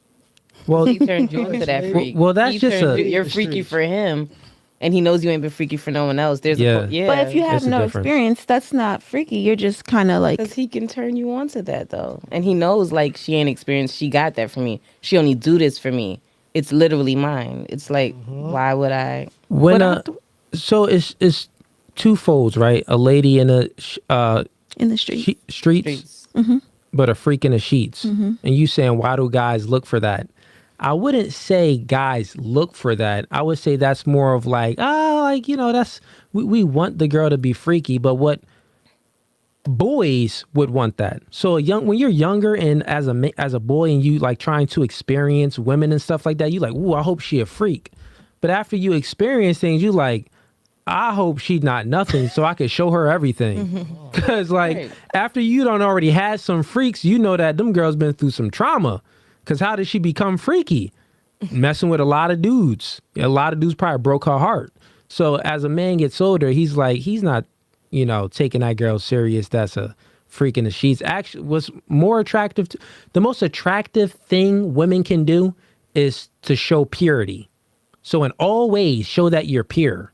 So you could express that you're pure by one ways to express that you're pure by not having any experience, right? So men, we are attracted to inexperience. So a woman with experience is like, it's going to be hard to unmold you out of these ways. I'll rather a chick not know how to suck dick and not know how to smash and me teach her rather than them other dudes teach her something. And then what comes with other dudes teaching her stuff? Other dudes breaking her heart, other dudes molding her to their worldview, other dudes, traumatizing her through abuse and other things, through breakups and cheating and all of this other stuff. Then when she gets with me, I have to unmold her and deprogram her from all of that trauma. Nah, we'll rather take the girl that's like with no experience, if that makes sense. Where are you finding a female with no experience in your age group? Like, well, besides you, you're like the unicorn. You're definitely like the unicorn. Right there. Yeah. But you said that you wouldn't even take her serious. Not that you wouldn't take her serious, but you wouldn't even believe her. Believe her, right? Right. No. Yeah, but if it ever got to that point, my inexperience, I'm pretty sure a dude at this age would be able to tell that. That she's Because inexperienced. she don't know how to. But they couldn't. But tell he's your not also going to inexperience wait because around don't for you to wanna want to get married to give give it up. So y'all be asking for certain things, but y'all really don't That's true. want that. Yeah, it's gonna be hard. That's why I said Because I'm where perfectly fine society with is. being alone But and with the Lord. At the end of the day, that's your main goal. You gotta find a dude that is on his path and journey With God. to find a relationship with God. But even if he finding a relationship, he got to maintain that relationship guy, because dudes always, get off path a little bit. But yeah, good stuff. Did any of that make sense? Because you still have the point of contention with the whole body count. So now do you know why I'm saying that body count it's real? Forget about society and the man. I'm saying that it's real to the woman, and that's what's most important. Does that make sense? I think we are just going to agree to disagree. Okay. So you still don't understand that it's real to the woman? Correct. Because if she's already broken, she's not at that point of reflection to understand why it's wrong. Yeah, but then I gave the example that the world around her will reflect her body count. Only if the world around her knows her body count. No. The world around her will reflect her body count because she'll be incapable of being satisfied. So that means that she'll be sleeping around with multiple men and wondering, she'll just be making up excuses. Well, we didn't have chemistry. No, girls say, oh, he didn't meet my emotional needs. He wasn't emotionally intelligent. She'll just say all these coping words, but really the reality, even if she don't see it, she's living in her reality. She's incapable of being satisfied by a man because she's been too promiscuous. I think that's just an assumption. That isn't an assumption. It's Until we real have life. some real data on that, something scientific to go on, we're going to agree to disagree. Data on it. No. It's like even you never heard a woman say, like, he had everything I wanted, but he wasn't big enough, or he just didn't hit that spot, or he just didn't. If women don't have something to compare to, if you don't have all that experience, that's not going to be a factor. Him not hitting that spot or the right spot or making you experience whatever point that you need to doesn't mean that you've had a previous partner to hit you that. If for instance, let's use you, because we know you don't have you don't have multiple previous partner. If you get with a partner and you're not orgasming, you're not hitting your orgasm correctly, you're not comparing it to the orgasm that a previous man gave you because you didn't have it. You just know you're not orgasming. This can't be what it's supposed to be because I'm not seeing rainbows and daisies. Something's not right. Right. That can be learned or taught, though. That's the whole point. Like, even when dudes get with virgins, certain things can be learned or taught. Mm-hmm. Certain things, especially when you're inexperienced, a little blow here, a little something there, certain things do happen. If you're, for example, with a nail gun, if you put a hole in the wall and try to put that same hole in that, open it up, all you're going to do is open that hole up. You're going to need to put something in to fill it to then add a nail to it, right? Right. As opposed to just the first time you put it in there, it's just in there. Right. So what I'm saying, though, is that I was using the example that you, without multiple partners, can realize that you're not hitting the orgasm correctly. Like, you can feel that something's missing. So if someone else says that something's missing, we can't automatically run to it, say that she's had too many partners. She's comparing it to somebody else, and that's why she knows something's missing. Well, if she's just not getting a good orgasm, she's just not getting a good orgasm. Years ago, women didn't complain about getting a good orgasm or not. They weren't just this broad or open about sex to begin with. Yeah. So it wasn't even so. Like, that's what I'm saying. Yeah, our culture today has messed us up. Yeah, even women with the back in the men cheated back in the day. Mm-hmm. They had their mistress show up at their funeral, but you didn't know about her. She wasn't on Instagram. You weren't getting embarrassed. Right. Yeah, women back in the day was worried about like having clean water and eating. Right. They were worried about how many calories they're gonna get for today. That's what I'm saying. It's just the culture. Like, I don't we know. live so comfortably now that people just be worried about the most silliest things. But so there are facts on it. You could look it up. I'll give you some homework to do. I can't remember the exact numbers, but I do remember the exact numbers of this statistic, which I gave in the beginning of the podcast. When a woman reaches a body count of 5, the probability drops down to 20% for her to maintain a long-term relationship. Then there's another stat where they compared women that cheat, married women that go out there and cheat, and they compared that the married woman that had over 5 sexual partners that cheated, and then the married woman that had under 5 sexual partners that cheated. And the difference was, people would think that, oh, well, it was like maybe a 40% difference than the woman that had the higher body count cheating versus the woman that didn't have the higher body count cheating. But it was like a 270% difference, meaning that when a woman has more sexual partners and she's in a committed relationship, the probability is 270% higher for her to cheat on the man.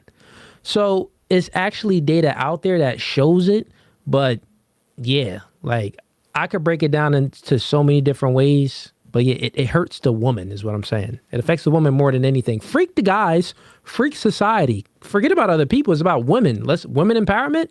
Woman empowerment is this. Woman empowerment is stop the sexual liberation because that's not empowerment.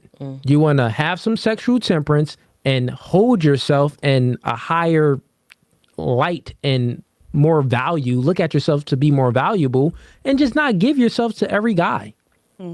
Right? Because as you give yourself to every guy, think about give and take. That means that guys take from you. So you're just letting individuals, one, you got to submit to all of these men, and you letting them take little pieces of you. So it's like, it's not a good thing. But yeah, I think she'll never be convinced. Chat, moving right along. But you came all the way out here from Florida. How'd you like it?